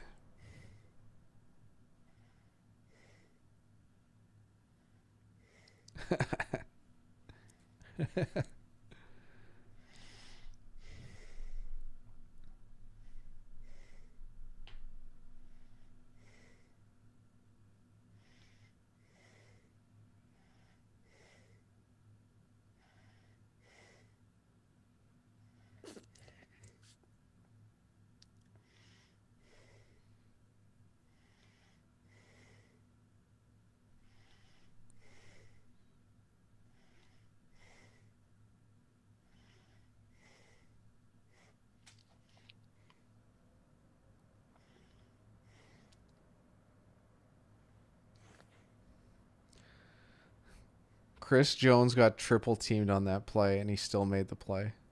How are you supposed to win from the No. Broncos' perspective? Hurry up, guys. Jerry Jeudy looks like he has no clue. They're trying to win this game Look right at now. this. At the top there, they had Hamler.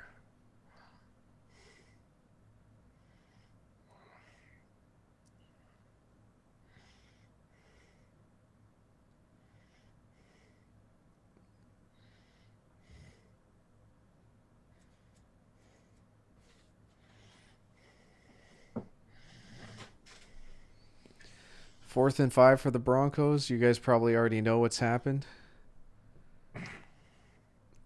There's a possibility that the Chiefs might take a timeout here. I wouldn't recommend it, though.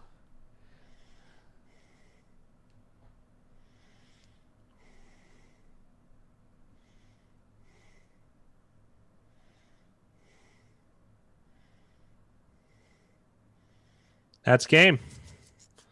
No problem. Broncos cover. Is that 2 interceptions for Tyrann Mathieu today? I believe he had one near the start of the game. Dylan Roberts cleaning up.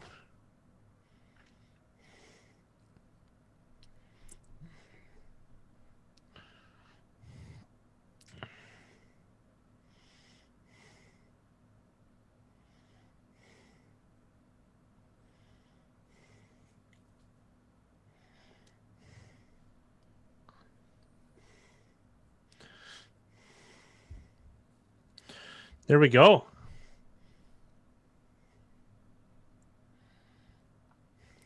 Mickey's 2-1 on the day. I end up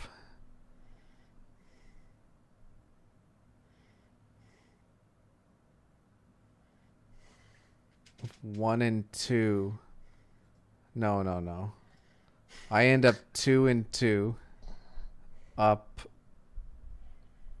half a unit.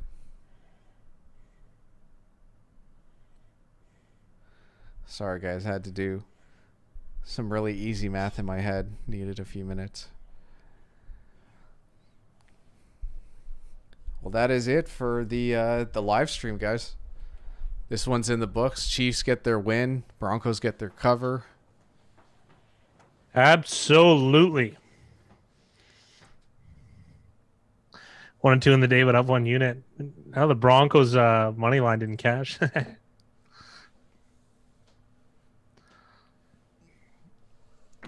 All right, Big Riley, you want to jump on this opening line video?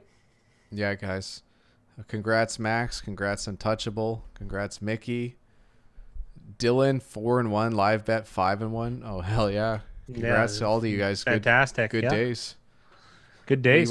We will catch you guys later. The market video should be out in probably like 45 minutes. It just depends how long it takes YouTube to upload it. Do you think we could stream it? It's better for us to just record because it's it's a member video. Right. We'll catch you guys later. You guys have a good night. Can you stream members only or no? You can. Oh, but then